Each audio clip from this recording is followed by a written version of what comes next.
ನಮಸ್ಕಾರ. ನನ್ನ ಹೆಸರು ಬಾಲಾಜಿ ಅಂತ. ನಾನು ಚಾರ್ಟರ್ಡ್ ಅಕೌಂಟೆಂಟ್. ನಾನು ಊರು ಬಂದು KR ನಗರ. ನನ್ನ ಆಫೀಸ್ ಇರೋದು ಮೈಸೂರಲ್ಲಿ. ಚಾರ್ಟರ್ಡ್ ಅಕೌಂಟೆಂಟ್ ಅಂದ್ರೆ ಸಣ್ಣದು ಲೆಕ್ಕಿಗರು.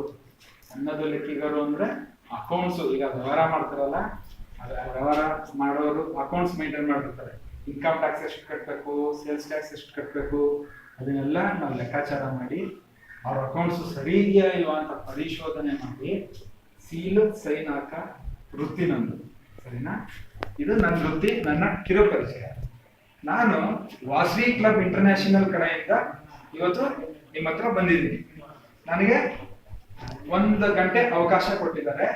ಈ 1 ಗಂಟೆಯಲ್ಲಿ ನಾವು ಏನೆಲ್ಲ ತಿಳ್ಕೊಳ್ಳೋದಕ್ಕೆ ಪ್ರಯತ್ನ ಮಾಡ್ತೀವಿ ಅಂದ್ರೆ 4 ವಿಷಯದ ಬಗ್ಗೆ ನಾವು ತಿಳ್ಕೊಳ್ಳೋದಕ್ಕೆ ಪ್ರಯತ್ನ ಮಾಡ್ತಾರೆ. ಒಂದು, ಜೀವನದಲ್ಲಿ ಗುರಿ, ಇಂಗ್ಲಿಷ್ ಅಲ್ಲಿ ಗೋಲ್ ಅಥವಾ ಗೋಲ್ ಸೆಟ್ಟಿಂಗ್ ಅಂತಾರೆ. ಎರಡನೇದು ಟೈಮ್ ಮ್ಯಾನೇಜ್ಮೆಂಟ್. ಇಂಗ್ಲಿಷ್ ಅರ್ಥ ಆಗುತ್ತಲ್ಲ? Time management. ಮೂರನೇದು ಸ್ಟ್ರೆಸ್ ಮ್ಯಾನೇಜ್ಮೆಂಟ್.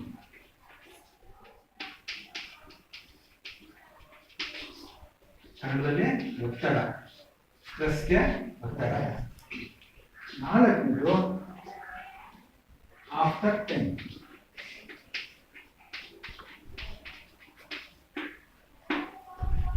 ಅರ್ಥ ಆಗುತ್ತಲ್ಲ ಇಂಗ್ಲಿಷ್? ಸ್ವಲ್ಪ ನಾನು ಹ್ಯಾಂಡ್ ನಿಮ್ಗೆ ಅರ್ಥ ಆಗುತ್ತಲ್ಲ ಗೊತ್ತಿಲ್ಲ. ಬೋರ್ಡ್ ಮೇಲೆ ಬರೋದು ಅಭ್ಯಾಸ ಇಲ್ಲ, ಬುಕ್ಕಲ್ಲಿ ಬರೆಯೋ ಅಭ್ಯಾಸನೂ ನಮಗೆ ಕೈ ತಪ್ಪಿಬಿಟ್ಟಿದೆ. ಈಗೆಲ್ಲ ಕಂಪ್ಯೂಟರ್. ಸರಿನಾ? ಓಕೆ. ಈ 4 ವಿಷಯಗಳ ಬಗ್ಗೆ ನಿಮ್ಮ ಹತ್ರ ಶೇರ್ ಮಾಡ್ಕೊಳ್ಳೋದಕ್ಕೆ, ನಿಮಗೆ ತಿಳಿಸೋಕೆ ನಮಗೆ ಅವಕಾಶ ಕೊಟ್ಟಿದ್ದಾರೆ ನಮ್ಮ ವಾಸವಿ ಕ್ಲಬ್ ಇಂದ. ನಿಮ್ಮ ಶಾಲೆಯಿಂದನೂ ನಮ್ಗೆ 1 ಗಂಟೆ ಕಾಲ ಅವಕಾಶ ಕೊಟ್ಟಿದ್ದಾರೆ. ಈ 1 ಗಂಟೆ ಕಾಲದಲ್ಲಿ ಇದ್ರ ಬಗ್ಗೆ ಎಷ್ಟಾಗುತ್ತೋ ಅಷ್ಟು ಇಲ್ಲಿ ಈ 3 ಸಬ್ಜೆಕ್ಟ್ ನ ಸ್ವಲ್ಪ ಮೇಲೆ ಹೇಳ್ತೀನಿ. ಯಾವ ರೀತಿ ಏನು, ಯಾವ ರೀತಿ ಗುರಿ ಇರಬೇಕು, ಯಾವ ರೀತಿ ಗುರಿ ಇಟ್ಕೋಬೇಕು, ಯಾವ ರೀತಿ ಅದನ್ನ ಸಾಧಿಸ್ಬೇಕು, ಟೈಮ್ ಮ್ಯಾನೇಜ್ಮೆಂಟ್ ಅಂದ್ರೇನು, ಸ್ಟ್ರೆಸ್ ಒತ್ತಡ ಬಂದಾಗ ಯಾವ ರೀತಿ ನಾವು ಅದನ್ನ ಆಚೆ ಬರಬೇಕು, ಯಾವ ರೀತಿ ಅದನ್ನ ಫೇಸ್ ಮಾಡಬೇಕು. ಆಮೇಲೆ 10ನೇ ತರಗತಿ ಆದ್ಮೇಲೆ ಏನಂದ್ರೆ ಡೀಟೇಲ್ ಆಗಿ ನೋಡೋದು. ಇದ್ರ ಬಗ್ಗೆ ಸ್ವಲ್ಪ ಕಾನ್ಸಂಟ್ರೇಟ್ ಮಾಡೋದು, ಸ್ವಲ್ಪ ಜಾಸ್ತಿ ಟೈಮ್ ತಗೊಳ್ಳೋದಕ್ಕೆ. ಓಕೆನಾ? ಫಸ್ಟ್ ಗೋಲ್ ಸೆಟ್ಟಿಂಗ್ ಬಂದು ಗುರಿ. ಜೀವನದಲ್ಲಿ ಗುರಿ ಇರ್ಲೇಬೇಕಾ ಇರ್ಬಾರ್ದಾ? ಇರ್ಲೇಬೇಕಾ? ಏನಕ್ಕೆ ಇರ್ಬೇಕಪ್ಪ? ಏನು ಇಲ್ಲ ಅಂದ್ರೆ ಗುರಿನೇ ಇಲ್ಲ, ನಮ್ಗೆ ಗುರಿನೇ ಬೇಡ. ಗುರಿ ಇರ್ಲೇಬೇಕಾ?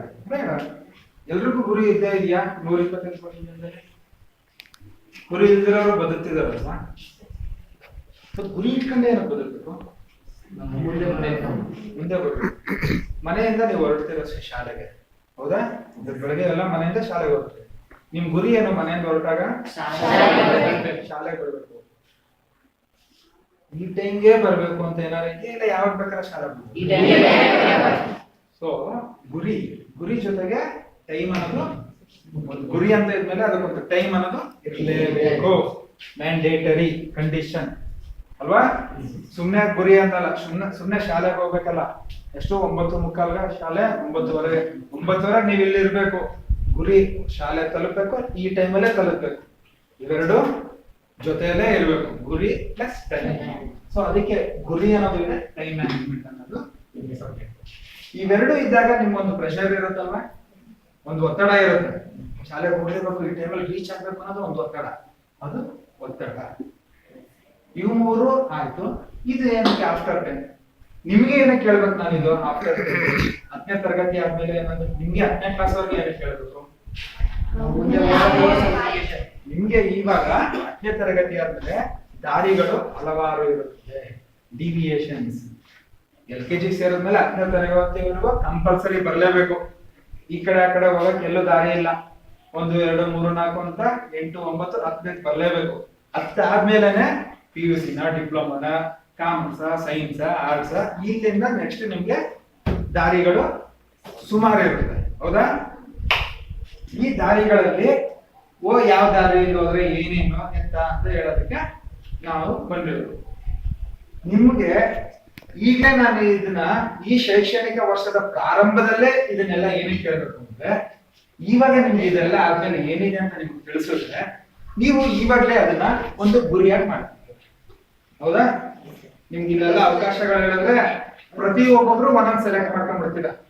ಹೌದು, ನಾನು ಇದನ್ನ ಆಗ್ಬೇಕು, ನಾನು ಇದನ್ನ ಆಗ್ಬೇಕು, ಏನೇನೆಲ್ಲ ಹೇಳ್ತೀನಿ. ಪ್ರತಿಯೊಬ್ಬರಿಗೂ ನಿಮ್ ಮನ್ಸಲ್ಲಿ ಏನೋ ಒಂದು ಆಸೆ ಹುಟ್ಟುತ್ತೆ. ನಾನು ಈ ದಾರಿ ಹೋಗ್ಬೇಕು, ನಾನು ಈ ದಾರಿ ಹೋಗ್ಬೇಕು ಅಂತ ಇವತ್ತು ಗುರಿ ಫಿಕ್ಸ್ ಮಾಡ್ಕೊಂತೀರ. ಈ ಗುರಿ ಫಿಕ್ಸ್ ಮಾಡ್ಕೊಂಡಾಗ ಏನಾಗುತ್ತೆ, ನಿಮ್ಗೆ ಈ ಶೈಕ್ಷಣಿಕ ವರ್ಷದಲ್ಲಿ ನೀವು ಯಾವ ಗುರಿ ಸೆಟ್ ಮಾಡ್ಕೊಂತೀರೋ ಆ ಗುರಿ, ಆ ಸಬ್ಜೆಕ್ಟ್ಗೆ ನೀವು ಕಾನ್ಸಂಟ್ರೇಟ್ ಮಾಡ್ತೀರಾ. ಈಗ ಫಾರ್ ಎಕ್ಸಾಂಪಲ್ ಉದಾಹರಣೆಗೆ ಯಾರೋ ಒಬ್ಬ ಸೈನ್ಸ್ ಫೀಲ್ಡ್ ಅಲ್ಲಿ ಸೆಲೆಕ್ಟ್ ಮಾಡ್ಕೊಂಡಿರ್ತಾರೆ, ಆಗ ನೀವು ವಿಜ್ಞಾನನ ಚೆನ್ನಾಗಿ ಓದ್ತೀರಾ. ಸಮಾಜ ಆರ್ಟ್ಸ್ ಇಲ್ಲ BEd ಯಾವ್ದೋ ಒಂದು ಹೇಳಿದೆ ಅನ್ಕೊಳ್ಳಿ, ಆಗ ನೀವು ಸಮಾಜಶಾಸ್ತ್ರನ ಚೆನ್ನಾಗಿ ಓದ್ತೀರಾ. ಇಂಜಿನಿಯರಿಂಗ್ ಅಂದ್ರೆ ಗಣಿತ ಚೆನ್ನಾಗಿ ಓದ್ತೀರಾ. ಇವಾಗ ಗುರಿ ಫಿಕ್ಸ್ ಮಾಡ್ಕೊಂಡ್ರೆ ನಿಮ್ಗೆ ಸಬ್ಜೆಕ್ಟ್ ನ ಕಾನ್ಸಂಟ್ರೇಟ್ ಮಾಡಕ್ ಸಾಧ್ಯ. ಇವಾಗ ನೀವು ಹಿಂದಿನ ದಿನನೇ ಏನೋ ಒಂದು ಪಾಠ ಸುಮ್ಮನೆ ನೋಡಿರ್ತೀರಾ, ಮಾರನೇ ದಿನ ಸರ್ ಪಾಠ ಮಾಡ್ತಿರ್ತಾರೆ. ನಿಮ್ಗೆ ಅವಾಗ ಹಿಂದಿನ ದಿನ ನೋಡಿದ್ರೆ ನಿಮ್ ಸರ್ ಪಾಠ ಮಾಡುವಾಗ ನಿಮ್ಗೆ ಎಲ್ಲೋ ಜ್ಞಾನ ಇರೋದು, ಚಕ್ಕಂತ ಜ್ಞಾನ ಆ ಕಡೆ ಬರುತ್ತಾ, ಜನ ಓದಿದೆ ಅದನ್ನೇ ಹೇಳ್ತಾರೆ ಸರ್ ಅಲ್ವಾ, ಆತರ ಬರುತ್ತಲ್ವಾ. ಸೊ ಹಂಗೆ ನಾವೊಂದು ಗುರಿನ ಇಟ್ಕೊಂಡ್ರೆ ನಾವು ಓದೋ ಸಬ್ಜೆಕ್ಟ್ ಮೇಲೆ ಕಾನ್ಸಂಟ್ರೇಟ್ ಈಗಲಿಂದನೇ ಮಾಡ್ತೀವಿ. ಈಗಲಿಂದ ಮಾಡಿದ್ರೆ ನಿಮ್ಗೆ ಅದು SSLC ಮಾರ್ಕ್ಸ್ ಪಬ್ಲಿಕ್ ಎಕ್ಸಾಮ್ ಅಲ್ಲಿ ನೀವು ಅದನ್ನ ಏನ್ ಮಾಡ್ತೀರಾ, ಸ್ಟ್ರೆಸ್ ಮಾಡಿದಾಗ ನಿಮ್ಗೆ ಒಳ್ಳೆ ಪರ್ಸೆಂಟೇಜ್ ಬರುತ್ತೆ. ಆ ಒಳ್ಳೆ ಪರ್ಸೆಂಟೇಜ್ ಬಂದಾಗ ನೀವು ಆ ದಾರಿ ಹೋಗೋದಕ್ಕೆ ನಿಮ್ ದಾರಿ ಈಸಿಯಾಗಿ ಸುಗಮವಾಗಿರುತ್ತೆ. ಹೌದಾ? ಅರ್ಥ ಆಯ್ತಾ? ನಾವು ಹೋಗೋದಕ್ಕೆ ಮುಂದೆ ಒಂದೊಂದು ಸಬ್ಜೆಕ್ಟ್ ಇಂದ ಹೋಗೋಣ. ಗುರಿ ಅಂದ್ರೆ ಎಲ್ಲ ನೀವೇ ಸುಮಾರು ಜನ ಈಗ ಅಂದ್ರೆ ಗುರಿ ಇರಬೇಕು, ಜೀವನದಲ್ಲಿ ಸಾಧಿಸ್ಬೇಕು, ಸಾಧನೆ ಮಾಡಬೇಕು, ಇದಿರ್ಬೇಕು. ಅದಿದ್ರೇನೆ ಗುರಿ ಇದ್ರೆ ಜೀವನಕ್ಕೆ ಒಂದು ಅರ್ಥ. ಹೌದಾ? ಇವಾಗ ಇಲ್ಲಿ ನೀವು ಊರಿಗೆ ಹೋಗ್ಬೇಕಾದ್ರೆ ಫ್ಯಾಕ್ಟ್ರಿ ದಾಟ್ತೀರಾ, ಫ್ಯಾಕ್ಟ್ರಿ ದಾಟದ್ಮೇಲೆ ರೋಡ್ ಬರುತ್ತೆ, ಬಲ್ಲಕ್ಕೆ ಹೋಗ್ಬೋದು, ಎಡಕ್ಕೆ ಹೋಗ್ಬೋದು. ನೀವು ಎಲ್ಲಿಗೋ ಹೋಗ್ಬೇಕು ಅನ್ನೋದು ಇದ್ರೆ ತಾನೇ ಬಲ್ಲಕ್ಕೆ ಹೋಗ್ಬೇಕಾ ಎಡಗಡೆ ಹೋಗ್ಬೇಕಾ ಅಂತ ಇರೋದು. ಒಂದ್ ಸರ್ಕಲ್ ಸಿಗುತ್ತೆ, ಅಲ್ಲಿ ನಿಮ್ಗೆ ಗೊತ್ತೇ ಇರಲ್ಲ ಯಾವ ದಾರಿ ಆ ಕಡೆ ಹೋಗುತ್ತೆ ಅಂತ. ಯಾರನ್ನ ಕೇಳ್ತೀರಾ, ಇದು ಈ ಕಡೆ ಎಡಕ್ಕೆ ಹೋದ್ರೆ ಎಲ್ಲಿಗೆ ಹೋಗುತ್ತೆ ಅಂತ. ಅವಾಗ ಅವನೇನ್ ಕೇಳ್ತಾನೆ ಹೇಳಿ, ನೀನ್ ಎಲ್ಲಿಗೆ ಹೋಗ್ಬೇಕು ಮೊದ್ಲು ಹೇಳು ಅಂತಾನೆ. ಹೌದಾ? ನಿಮ್ಮ ಹತ್ರ ಆನ್ಸರ್ ಇದ್ರೆ ತಾನೇ ಆಗ ಯಾವ ಕಡೆ ಹೋಗೋದು ಡಿಸೈಡ್ ಮಾಡೋದು. ಇಲ್ಲಪ್ಪ ಯಾವ್ದೋ ಒಂದ್ ಹೇಳೋ ಅಂದ್ರೆ ಗುರಿನೇ ನೀನ್ ಎಲ್ಲಿಗೆ ಹೋಗ್ಬೇಕು ಅನ್ನೋದು ಗೊತ್ತಿಲ್ಲ, ಬೆಲ್ಲಕಾರ ಹೋಗೋ ಎಡಕಾರ ಹೋಗೋ ಅಂತ ಅವ್ನ್ ಬೈತಾನೆ. ಹೌದಾ? ಸೊ ಜೀವನದಲ್ಲಿ ನಾವು ಒಂದೊಂದು ಹೆಜ್ಜೆನ ನಾವು ಒಂದು ದಾರಿ ಹೋಗ್ಬೇಕು ಅಂತ ಮೊದಲು ಗುರಿನ ಫಿಕ್ಸ್ ಮಾಡ್ತಿರೋದು. ಆ ಗುರಿಗೆ ಒಂದು ಟೈಮ್ ಫಿಕ್ಸ್ ಮಾಡಬೇಕು. ನಾನು ಇಂಥದ್ದಾಗ್ಬೇಕು, ನಾನು ಇಂಥವ್ರಾಗ್ಬೇಕು, ನಾನು ಇದು ಗುರಿ, ನಾನು ಇದನ್ನ ಸಾಧನೆ ಮಾಡ್ಬೇಕು ಅಂದ್ರೆ ಅದಕ್ಕೆ ಒಂದು ಟೈಮ್ ಫಿಕ್ಸ್ ಮಾಡ್ಬೇಕು. ಇವಾಗೆಲ್ಲ ನಿಮ್ಗೆಲ್ಲ 16 ವರ್ಷ, ಹೌದಾ? 20ನೇ ವರ್ಷದೊಳಗಡೆ ಇಂಥದನ್ನ ಸಾಧಿಸ್ಬೇಕು. ನಾನು 30 ವರ್ಷ ಆಗೋಷ್ಟೊಳಗಡೆ ನಾನು ಇದನ್ನ ಸಾಧಿಸ್ಬೇಕು. ನಾನು 50 ವರ್ಷ ನಾನು ಆಗೋಷ್ಟೊಳಗಡೆ ಇಂಥದನ್ನ ಸಾಧನೆ ಮಾಡ್ಬೇಕು ಅಂತ ಒಂದು ಗುರಿ ಜೊತೆ ಒಂದು ಸಾಧನೆ ಏನ್ ಗುರಿ ಇಟ್ಕೊಂತೀರ ಅದಕ್ಕೊಂದು ಟೈಮ್ ಕೂಡ ಫಿಕ್ಸ್ ಮಾಡ್ಬೇಕು.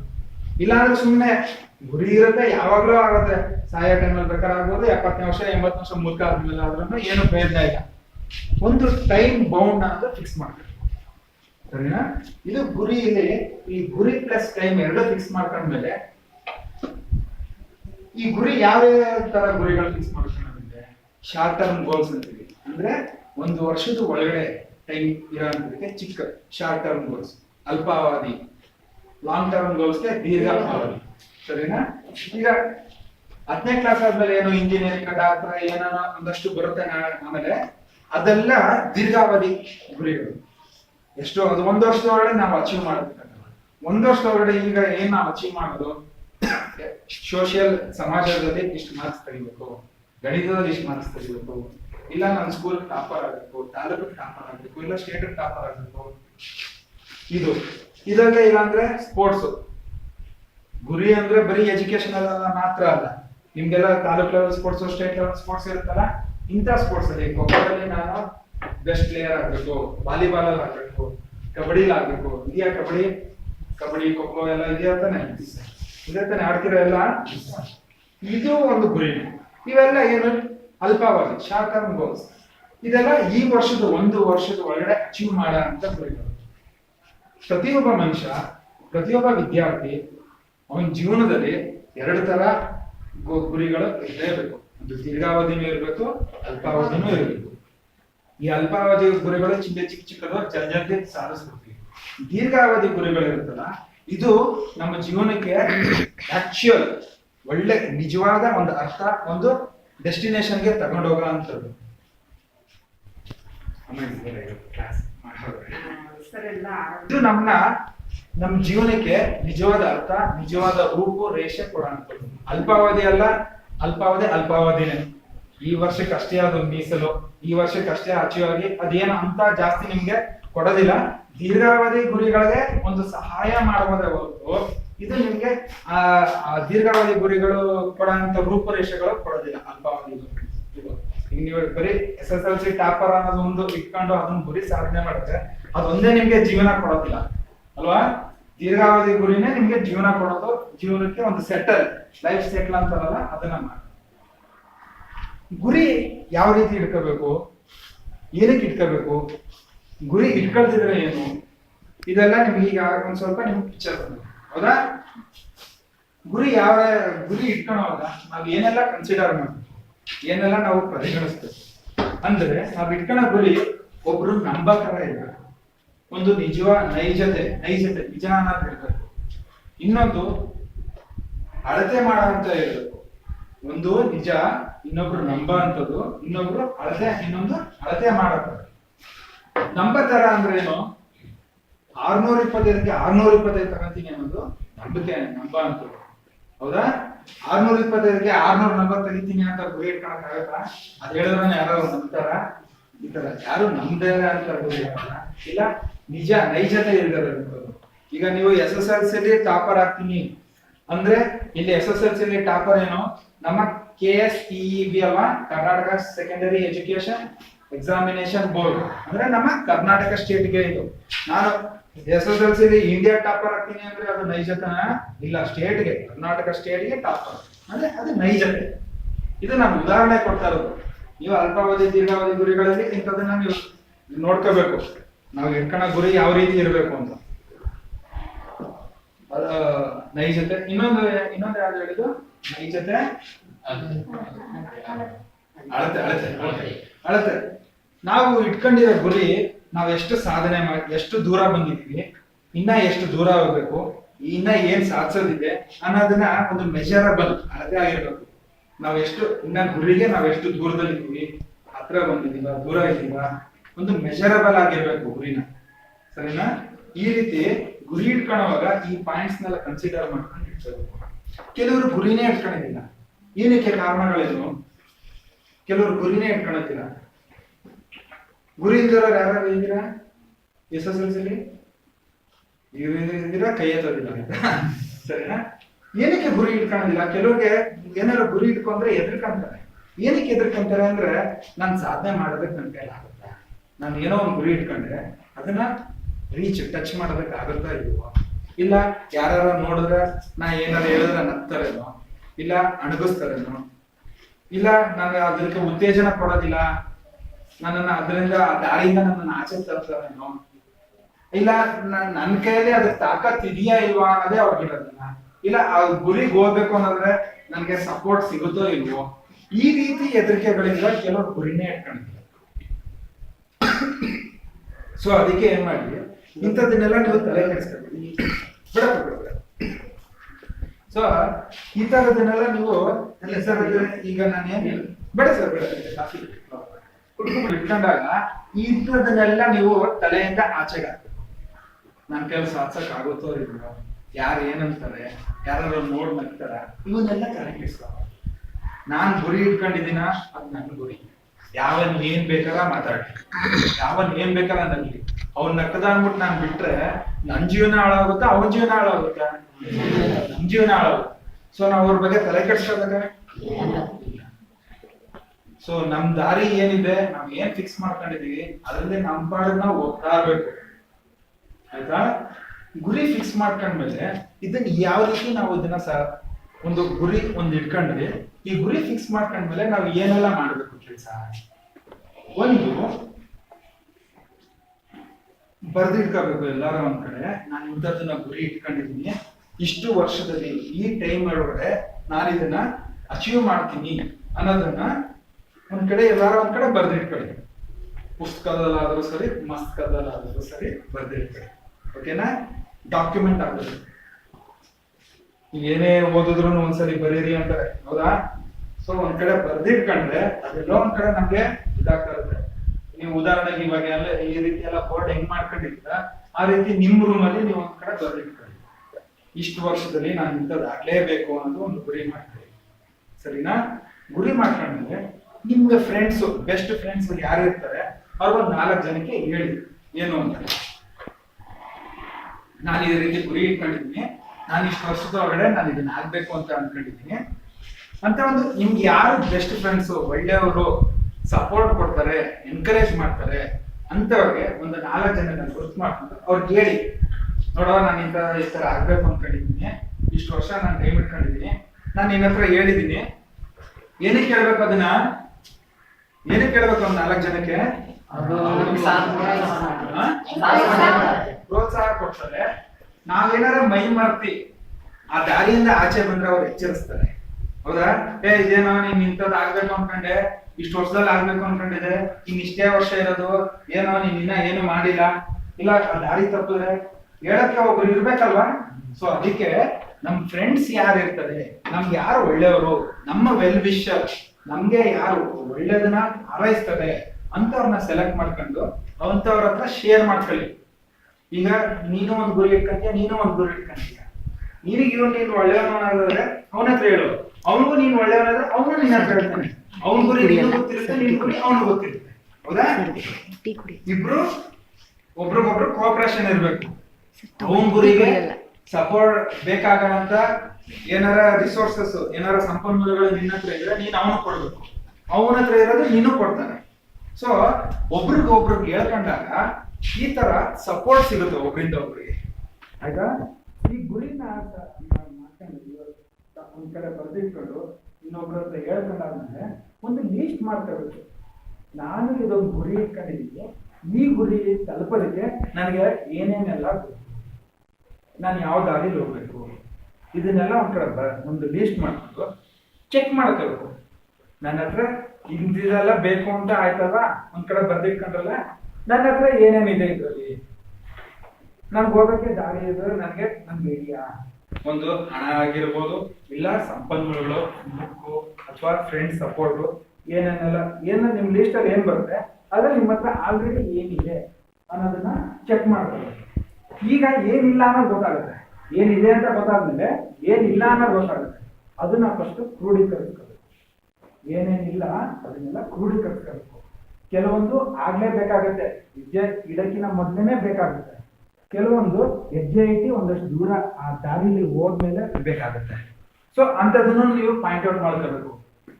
ಇನ್ನೊಂದು ವರ್ಷ ಆದ್ಮೇಲೆ ಇದು ಬೇಕಾಗುತ್ತೆ, 2 ವರ್ಷದ ಗುರಿ, 1 ವರ್ಷ ಆದ್ಮೇಲೆ ನನಗೆ ಈಗ ಬೇಕಾಗುತ್ತೆ, ಈಗಲೇ ನನಗೆ ಬೇಡ ಅಂತದನ್ನ ಪಾಯಿಂಟ್ ಔಟ್ ಮಾಡ್ಕೊಂಡು 1 ವರ್ಷ ದಾಟಿದ್ಮೇಲೆ ಆ ಜಾಗಕ್ಕೆ ಹೋದಾಗ ಅಲ್ಲಿ ಯಾವ ರೀತಿ ಅದನ್ನ ಸಂಪನ್ಮೂಲಗಳನ್ನ ಕ್ರೋಢೀಕರಿಸ್ಕೋಬೇಕು ಅನ್ನೋದು ಈಗಲೇ ಬರ್ದು ಹೇಳ್ಕೋಬೇಕು. ಅದು ಎಲ್ಲಿ ಸಿಗುತ್ತೆ? ಈಗ ಫಾರ್ ಎಕ್ಸಾಂಪಲ್ ಪುಸ್ತಕ ಆಯ್ತು, ಈ ಪುಸ್ತಕ ಚಂಚಲ್ಕಟ್ಟಲ್ಲೇ ಸಿಗುತ್ತಾ? ಮೈಸೂರಿಗೆ ಹೋಗ್ಬೇಕಾ? ಮೈಸೂರಲ್ಲಿ ಆಕ್ಸ್ಫರ್ಡ್ ಸ್ಟೇಷನರಿಗೆ ಹೋಗ್ಬೇಕಾ? ಇಲ್ಲ ಯಾವುದೋ ಒಂದು ಲ್ಯಾಬ್ ಎಕ್ವಿಪ್ಮೆಂಟ್ಸ್ ಎಲ್ಲಿ ಸಿಗುತ್ತೆ ಅನ್ನೋದು ಈಗಲೇ ಬರ್ದು ಇಟ್ಕೋಬೇಕು. ಆವತ್ತೊಂದು ದಿನ ಮಾಡಿದ್ರೆ ಏನಂತಾರೆ, ಯುದ್ಧ ಕಾಲದಲ್ಲಿ ಶಸ್ತ್ರಾಭ್ಯಾಸ ಅಂತಾರೆ. ಸೊ ಅದಕ್ಕೆ ಇವತ್ತೇ ಬರ್ದು ಇಟ್ಕೊಂಡ್ಬಿಟ್ರೆ ನಾವು ಅವತ್ತು ಬಂದ ತಕ್ಷಣ ಚೆಕ್ ಅಂತ ಅವತ್ತಿನ ದಿನಕ್ಕೆ ಇನ್ನೊಂದು 2-3 ದಿನ ಇದ್ದಾಗ ನಾವು ಚೆಕ್ ಅಂತ ಪ್ರಿಪೇರ್ ಆಗಿರ್ತೀವಿ. ಹೌದಾ?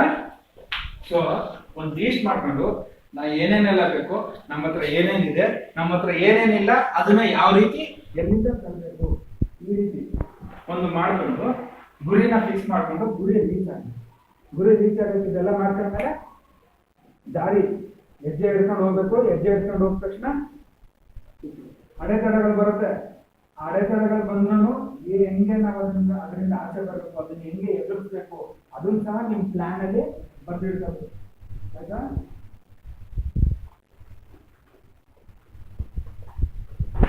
ಅದನ್ನು ಬರ್ದಿಟ್ಕೊಂಡು ಆವತ್ತಿನ ದಿನ ಅಡೆತಡೆಗಳು ಬರುತ್ತಲ್ಲ, ಅಡೆತಡೆಗಳು ಬಂದಾಗ ನೀವು ಇವತ್ತೇ ಬರ್ದಿಟ್ಟಿರ್ತೀರಾ ನಾಳೆ ದಿನ ಏನ್ ಅಡೆತಡೆ ಬರುತ್ತೆ ಅಂತ. ಅಡೆತಡೆ ಇವತ್ತೇ ಬರ್ದಿಟ್ಟಿದ್ರೆ ನೀವು ಅವತ್ತು ಈಸಿಯಾಗಿ ಫೇಸ್ ಮಾಡ್ತೀರಾ. ಆವತ್ತಿನ ದಿನ ನೀವು ಎದುರೋದಿಲ್ಲ. ಇವತ್ತೇ ಪ್ರಿಪೇರ್ ಆಗಿರ್ತೀರಾ, ಮೆಂಟಲಿ ಪ್ರಿಪೇರ್ ಆಗಿರ್ತೀರಾ, ಇಂಥ ಬಂದೇ ಬರುತ್ತೆ, ಇಲ್ಲಿಂದ ಮನೆಗೆ ಹೋಗ್ಬೇಕಾದ್ರೆ ಮಧ್ಯದಲ್ಲಿ ಬಸ್ ಬಂದೇ ಬರುತ್ತೆ. ಹೌದಾ? ಈಗಲೇ ಬಸ್ ಬರುತ್ತೆ ಅಂತ ಗೊತ್ತಿಲ್ಲ, ಏನಾಗಿರುತ್ತೆ, ಮೆಂಟಲಿ ನೀವು ಪ್ರಿಪೇರ್ ಆಗಿರ್ತೀರಾ. ಸಡನ್ ಆಗಿ ಬಸ್ ಬಂದ್ರೆ ಏನಾಗುತ್ತೆ, ಈಗ ಈ ಕ್ಲಾಸ್ ಅಲ್ಲಿ ಸಡನ್ ಆಗಿ ಬಸ್ ಅಂದ್ರೆ ಹೆದರ್ಕೊಂತೀರಾ. ಈ ಹೆದರಿಕೆನೆ ನಿಮ್ಮನ್ನ ತಗೊಂಡೋಗಿ ಬಸ್ ಹತ್ರ ಬಿಡಿಸ್ಕೊಡ್ತದೆ. ಅದೇ ಕ್ಲಾಸ್ ಇಲ್ಲಿ ಹೋದ ತಕ್ಷಣ ಮೋಸ್ಟ್ಲಿ ಬರ್ಬೋದು ಅಂತ ಮೊದ್ಲೇ ಅನ್ಕೊಂಡಿದ್ರೆ ಬಂದ್ರು ಹಿಂಗ್ ಅನ್ಕೊಂಡು ಹೋಗ್ಬಿಡ್ತೀವಿ. ಹೌದಾ? ಸರಿನಾ? ಸೊ ಮೆಂಟಲಿ ಪ್ರಿಪೇರ್ ಆಗಿರ್ಬೇಕು. ಅಡೆತಡೆಗಳು ಬಂದು ಅದನ್ನ ಎದುರಿಸಿ ಗುರಿ ಮುಟ್ಟ ತಕ್ಷಣ ಸಾಧಿಸಿದ ತಕ್ಷಣ ನಿಮ್ಗೆ ಏನಾಗುತ್ತೆ? ಹೇಳಿ, ಮಾತಾಡಿ. ಖುಷಿ ಆಗುತ್ತೆ. ಆಮೇಲೆ ಇನ್ನೇನಾಗುತ್ತೆ ಗುರಿ ಸಾಧಿಸಿದ ತಕ್ಷಣ? ಹೆಮ್ಮೆ ಇರುತ್ತೆ. ಆಮೇಲೆ ಮನಸ್ಸಿಗೆ ಸಮಾಧಾನ. ಆಮೇಲೆ ಹೇಳಿ ಅಮ್ಮ, ನೀವು ಹೇಳಿ. ಹೆಣ್ಮಕ್ಳು ಮಾತಾಡ್ತಾ ಇಲ್ಲ, ಹೇಳಿ. ಒಬ್ರು ನಮ್ಮನ್ನ ಗುರುತಿಸ್ತಾರೆ. ಹೌದಾ? ಗುರುತಿಸ್ತಾರೆ. ಆಮೇಲೆ ನಿಮ್ಗೆ ಒಂದು ಆತ್ಮವಿಶ್ವಾಸ ಬರುತ್ತೆ. ಹೌದಾ? ನಾನು ಏನ್ ಅನ್ಕೊಂಡಿರೋದನ್ನ ಸಾಧಿಸ್ತೆ ಅನ್ನೋದು ಒಂದು ಆತ್ಮವಿಶ್ವಾಸ ಬರುತ್ತೆ. ಹೌದಾ? ಆತ್ಮವಿಶ್ವಾಸ ಬಂದ್ರೆ ಏನಾಗುತ್ತೆ? ಇನ್ನ ಧೈರ್ಯ. ಆತ್ಮವಿಶ್ವಾಸ ಬಂದ ತಕ್ಷಣ ಧೈರ್ಯ. ಅದನ್ನ ನಾನು ಚಾಲೆಂಜ್ ಮಾಡ್ತೀನಿ, ನಾನು ಅದನ್ನ ಇವಾಗ ಗುರಿ ಅಂತ ತಗೊಂಡು ಅದನ್ನು ಸಾಧಿಸ್ತೀನಿ ಅಂತ ಇನ್ನೊಂದು ಹೊಸ ಗುರಿ ಕಡೆ ನಿಮ್ಮ ಮನಸ್ಸು ಹೋಗುತ್ತೆ. ಹೌದಾ? ಆಮೇಲೆ ಇನ್ನೊಬ್ರಿಗೆ ನೀವು ಮಾರ್ಗದರ್ಶಕರಾಗಿರ್ತೀರ. ಯಾರೋ ದೊಡ್ಡವರು ಹೇಳ್ತಾರೆ, ನೋಡ ಗುರಿ ಏನೋ ಒಂದಿತ್ತು, ಅವನು ಅವತ್ತು ಹೇಳಿದ, ಇವತ್ತು ಸಾಧಿಸೋನೆ, ಅವನು ನೋಡಿ ಕಲ್ತ್ಕೋ ಅಂತಾರೆ. ಅವ್ನು ನಿಮ್ಮ ಹತ್ರ ಬರ್ತಾನೆ, ಅದೇನಪ್ಪ ನಮಗೂ ಒಂದ್ ಸ್ವಲ್ಪ ಹೇಳ್ಕೊಡಪ್ಪ ಹಿಂಗೆ ಏನು ಅಂತ. ನೀವು ಇನ್ನೊಬ್ರಿಗೆ ಮಾರ್ಗದರ್ಶಕರಾಗ್ತೀರಾ. ಒಂದು ಆತ್ಮವಿಶ್ವಾಸ ಬರುತ್ತೆ. ಇನ್ನೊಂದು ಹೊಸ ಗುರಿ ಕಡೆ ಮನಸ್ಸು ಹೋಗುತ್ತೆ. ಒಂದು ಗುರಿ ಸಾಧಿಸಿದ ತಕ್ಷಣ ಅಲ್ಲಿಗೆ ಸ್ಟಾಪ್ ಮಾಡ್ಬೇಕಾ, ಇಲ್ಲ ಇನ್ನೊಂದು ಗುರಿ ಇಟ್ಕೊಂಡು ಪುನಃ ನಮ್ಮ ಜೀವನಕ್ಕೆ ಇನ್ನ ಬೆಲೆ ಕೊಡ್ಕೊಂಡು ಹೋಗ್ಬೇಕಾ? ಪುನಃ ಇನ್ನೊಂದು ಗುರಿ ಇಟ್ಕೋಬೇಕು. ಇವತ್ತು ಯಾವ್ದೋ ನೀವು ಒಂದು ಗುರಿ, ಇಲ್ಲಿ ಏನಾಗುತ್ತೆ, ಯಾವ್ದೋ ಒಂದು ಹುದ್ದೆ, ಯಾವ್ದೋ ಒಂದು ಪೋಸ್ಟ್, ಇಲ್ಲ ಯಾವ್ದೋ ಒಂದು ಕ್ವಾಲಿಫಿಕೇಶನ್ ಮಾಡ್ಬೇಕು ಅನ್ನೋದು ಒಂದು ಗುರಿ ಆಗುತ್ತೆ. ಆ ಹುದ್ದೆ ಹೋದ್ಮೇಲೆ ಪುನಃ ಅಲ್ಲಿ ಗುರಿ ಇಟ್ಕೋಬೇಕು. ಇನ್ನೊಂದು ವರ್ಷದಲ್ಲಿ ನಾನು ಪ್ರಮೋಷನ್, ಇಲ್ಲ ಇಡೀ ಯಾವ್ದೋ ಒಂದು ಡಿಪಾರ್ಟ್ಮೆಂಟ್ ಹೋಗ್ತೀನಿ, ಆ ಡಿಪಾರ್ಟ್ಮೆಂಟ್ ಅಲ್ಲಿ ನಾನು ಒಳ್ಳೆ ಹೆಸರು ತರಬೇಕು. ಪೊಲೀಸ್ ಆಗ್ಬೇಕು. ಪೊಲೀಸ್ ಆದ ತಕ್ಷಣ ಅಲ್ಲಿಗೆ ಮುಗಿದೋಯ್ತಾ? ಸಾಮ್ಲಿ ಅನ್ನೋ ತರ ಹೆಸರು ಮಾಡ್ಬೇಕು. ನಮ್ಮ ಜಿಲ್ಲಾ ವರಿಷ್ಠಾಧಿಕಾರಿ ಯಾರು? ವೀಕೆಂಡ್ ವಿತ್ ರಮೇಶ್ ಬಂದಿರಲ್ಲ, ರವಿ ಡಿ ಅವ್ರ ತರ ಹೆಸರು ಮಾಡ್ಬೇಕು. ಹರ್ಷ ಗುಪ್ತಾ ತರ ಹೆಸರು ಮಾಡ್ಬೇಕು. ರಾಜಕೀಯಕ್ಕೆ ಹೋದ್ರೆ ಇಷ್ಟು ವರ್ಷದಲ್ಲಿ ನಾನು ಮುಖ್ಯಮಂತ್ರಿ ಆಗ್ಲೇಬೇಕು. ಈ ರೀತಿ ಒಂದು ಕಡೆ ಹೋದ್ಮೇಲೆ ಅಲ್ಲಿಂದ ಮುಂದಕ್ಕೆ ಗುರಿ, ಅಲ್ಲಿಂದ ಮುಂದಕ್ಕೆ ಗುರಿ. ಸರಿನಾ? ಇವತ್ತು ನಿಮ್ ಟೀಚರ್ ಆದ್ರೆ ಸಾಕ? ಹೆಡ್ ಮಾಸ್ಟರ್ ಆಗ್ಬೇಕು, ಪ್ರಿನ್ಸಿಪಲ್ ಆಗ್ಬೇಕು, BU ಗಂಟ ಹೋಗ್ಬೇಕು. ಅದು BU ಆದ್ಮೇಲೆ ಏನು, ಇಡೀ ಎಲ್ಲಾ ಎಜುಕೇಶನ್ ಡಿಪಾರ್ಟ್ಮೆಂಟ್ ಅಲ್ಲಿ ನಾನ್ ಬೆಸ್ಟ್ BU ಅಂತ ಹೆಸರು ತಗೋಬೇಕು ಅನ್ನೋದು ಒಂದು ಗುರಿ. ಸೊ ನೀವು ಒಂದೊಂದು ಸ್ಟೆಪ್, ಒಂದೊಂದು ಪಾಯಿಂಟ್ ರೀಚ್ ಆಗ್ಬೇಕು.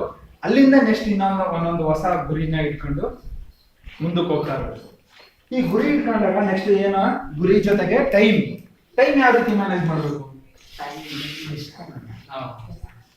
ಟೈಮ್ ಮ್ಯಾನೇಜ್ಮೆಂಟ್ ಅಂದ್ರೆ ನೀವು ಗುರಿಗೆ ಯಾವ ರೀತಿ ನೀವು ಒಂದು ಪ್ಲಾನ್ ಮಾಡ್ಕೊಂತೀರ, ಅದೇ ರೀತಿ ಪ್ರತಿ ದಿನಕ್ಕೂ, ಪ್ರತಿ ಒಂದು ವರ್ಷಕ್ಕೂ ನೀವು ಒಂದು ಟೈಮ್ ಪ್ಲಾನ್ ಮಾಡ್ಕೋಬೇಕು. Time table. ಇವಾಗ ನಿಮ್ಗೆ ಹೆಂಗೆ ಟೈಮ್ ಟೇಬಲ್ ಕೊಟ್ಟಿರ್ತಾರೆ, ಬೆಳಗ್ಗೆಯಿಂದ ಮಾತ್ರ ಸಂಜೆವರೆಗೂ ಇಂತಿಂತ ಸಬ್ಜೆಕ್ಟ್ ಅಂತ ಯಾವ ರೀತಿ ಕೊಟ್ಟಿರ್ತಾರೆ, ನೀವೇ ನಿಮ್ ಗುರಿನ ಬ್ರೇಕಪ್ ಮಾಡ್ಕೊಂಡು, ಈಗ 2 ವರ್ಷದ್ದು 3 ವರ್ಷದ ಬ್ರೇಕಪ್ ಗುರಿ ಇದ್ರೆ, ಒಂದ್ ವರ್ಷ, ಫಸ್ಟ್ ವರ್ಷ ನಾನು ಏನೆಲ್ಲ ಮಾಡ್ಬೇಕು, 2ನೇ ವರ್ಷದಲ್ಲಿ ಏನ್ ಮಾಡ್ಬೇಕು, 3ನೇ ವರ್ಷದಲ್ಲಿ ಏನ್ ಮಾಡ್ಬೇಕು ಅನ್ನೋದನ್ನ ನೀವು ಒಂದು ಟೈಮ್ ಪ್ಲಾನ್ ಮಾಡ್ಕೋಬೇಕು.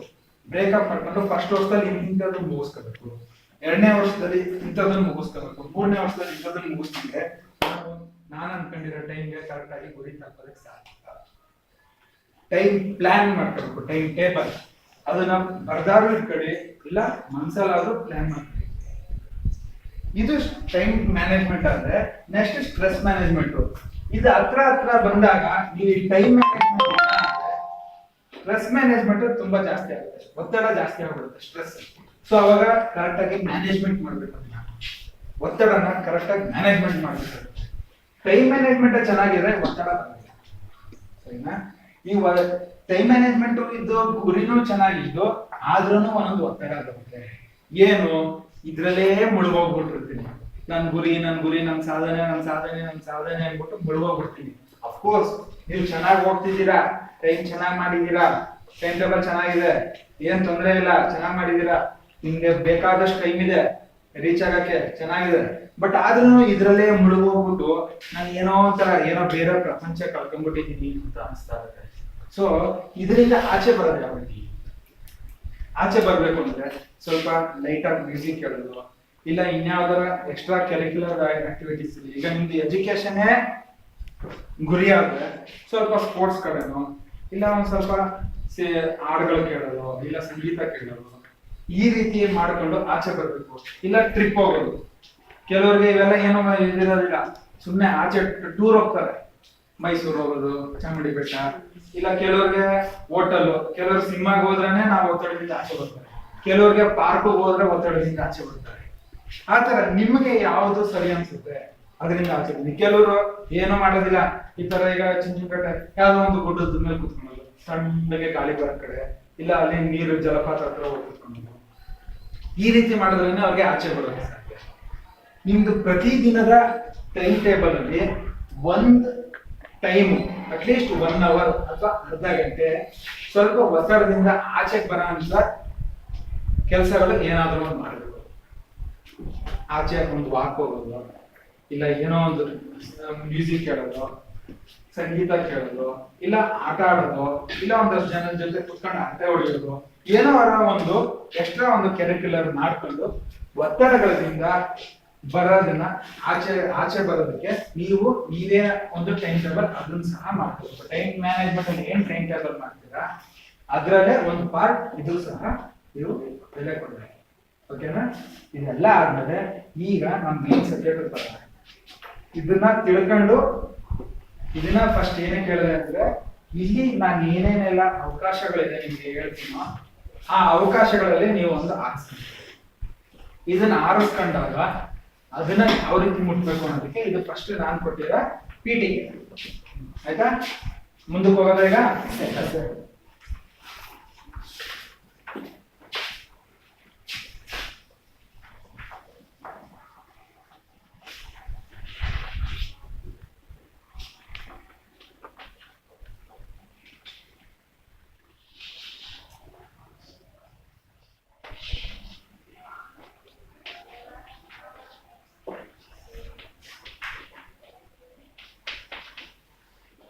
ಹತ್ತನೇ ತರಗತಿ ಆದ್ಮೇಲೆ ಎಷ್ಟೊಂದ್ ಜನ ನಿಲ್ಲಿಸ್ಬಿಡ್ತಾರೆ ಎಜುಕೇಶನ್, ಅಲ್ಲಿಗೆ ನಿಲ್ಲಿಸ್ಬಿಟ್ಟು ಯಾವ್ದೋ ಕೆಲ್ಸಕ್ಕೆ ಹೋಗೋದು ಇಲ್ಲ ಏನೋ ಮಾಡೋದು. ನೀವು ಯಾವುದು ನಿಮ್ಗೆ ಈಗಲೇ ನೀವು ಮನಸ್ಸಲ್ಲಿ ಫಿಕ್ಸ್ ಆಗಿದ್ರೆ ವ್ಯವಹಾರ ಮಾಡ್ತೀನಿ, ಇಲ್ಲ ರೈತ ಆಗ್ತೀನಿ, ವ್ಯವಸಾಯ ಮಾಡ್ತೀನಿ, ಇಲ್ಲ ಇನ್ನೇನೋ ಮಾಡ್ತೀನಿ ಅಂದ್ರೂ ದಯವಿಟ್ಟು ಹೇಳ್ತೀನಿ, 10ನೇ ತರಗತಿ ಆದ ತಕ್ಷಣ ನಿಲ್ಲಿಸ್ಬಿಡಿ.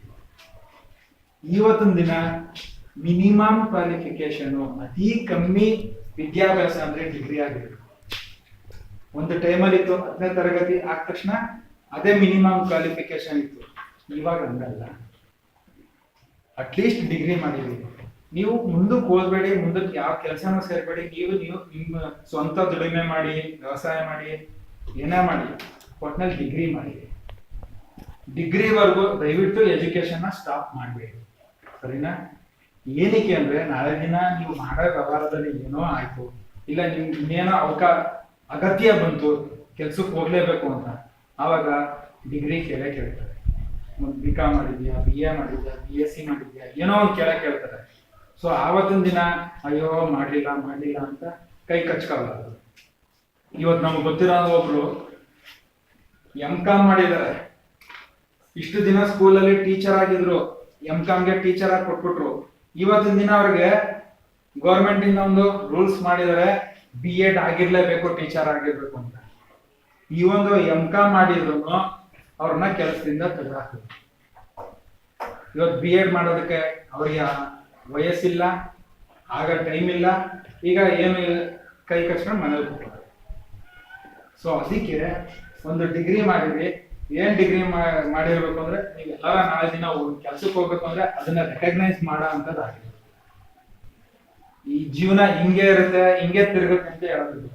ಸೊ ಮಾಡಿ 10ನೇ ತರಗತಿ ಆದ್ಮೇಲೆ PUC ಹೋಗ್ತೀರಾ, ಇಲ್ಲ ಡಿಪ್ಲೊಮಾ ಹೋಗ್ತೀರಾ, ITI ಹೋಗ್ತೀರಾ. ಡಿಪ್ಲೊಮಾದಲ್ಲಿ diploma in computer science, diploma in electricals, diploma in information technology, diploma in industrial training, ಸರಿನಾ? ಇದು information technology, industrial training, diploma in electricals, diploma in automation, diploma in mechanical, ಸುಮಾರು ಬರುತ್ತೆ diploma ಕೋರ್ಸ್ಗಳು, ಸರಿನಾ? Diploma in computer science ಮಾಡಿದ್ರೆ ಇದನ್ನ ಮಾಡ್ಕೊಂಡು BCS ಹೋಗ್ಬೋದು, ಈ ಕಡೆಯಿಂದ ಬರ್ಬೋದು, ಈ ಕಡೆಯಿಂದ ಬರ್ಬೋದು, ಆಯ್ತಾ? ಡಿಪ್ಲೊಮಾ ಇನ್ ಎಲೆಕ್ಟ್ರಿಕಲ್ಸ್ ಮಾಡ್ಕೊಂಡ್ರೆ ಇಲ್ಲೂ ಮಾಡ್ಕೊಂಡು ಬೇಕಾದ್ರೆ PUC ಇಂದ ಬಂದು BSc ಮಾಡ್ಕೋಬಹುದು.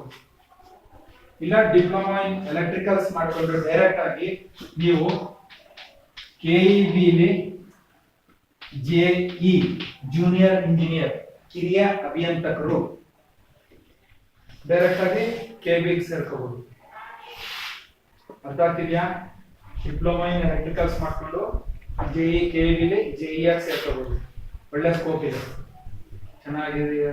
JE ಆಗಿ ಸೇರ್ಕೊಂಡ್ರೆ ಒಳ್ಳೆ ಸಂಬಳ ಇದೆ, ಒಳ್ಳೆ ಸ್ಕೋಪ್ ಇದೆ.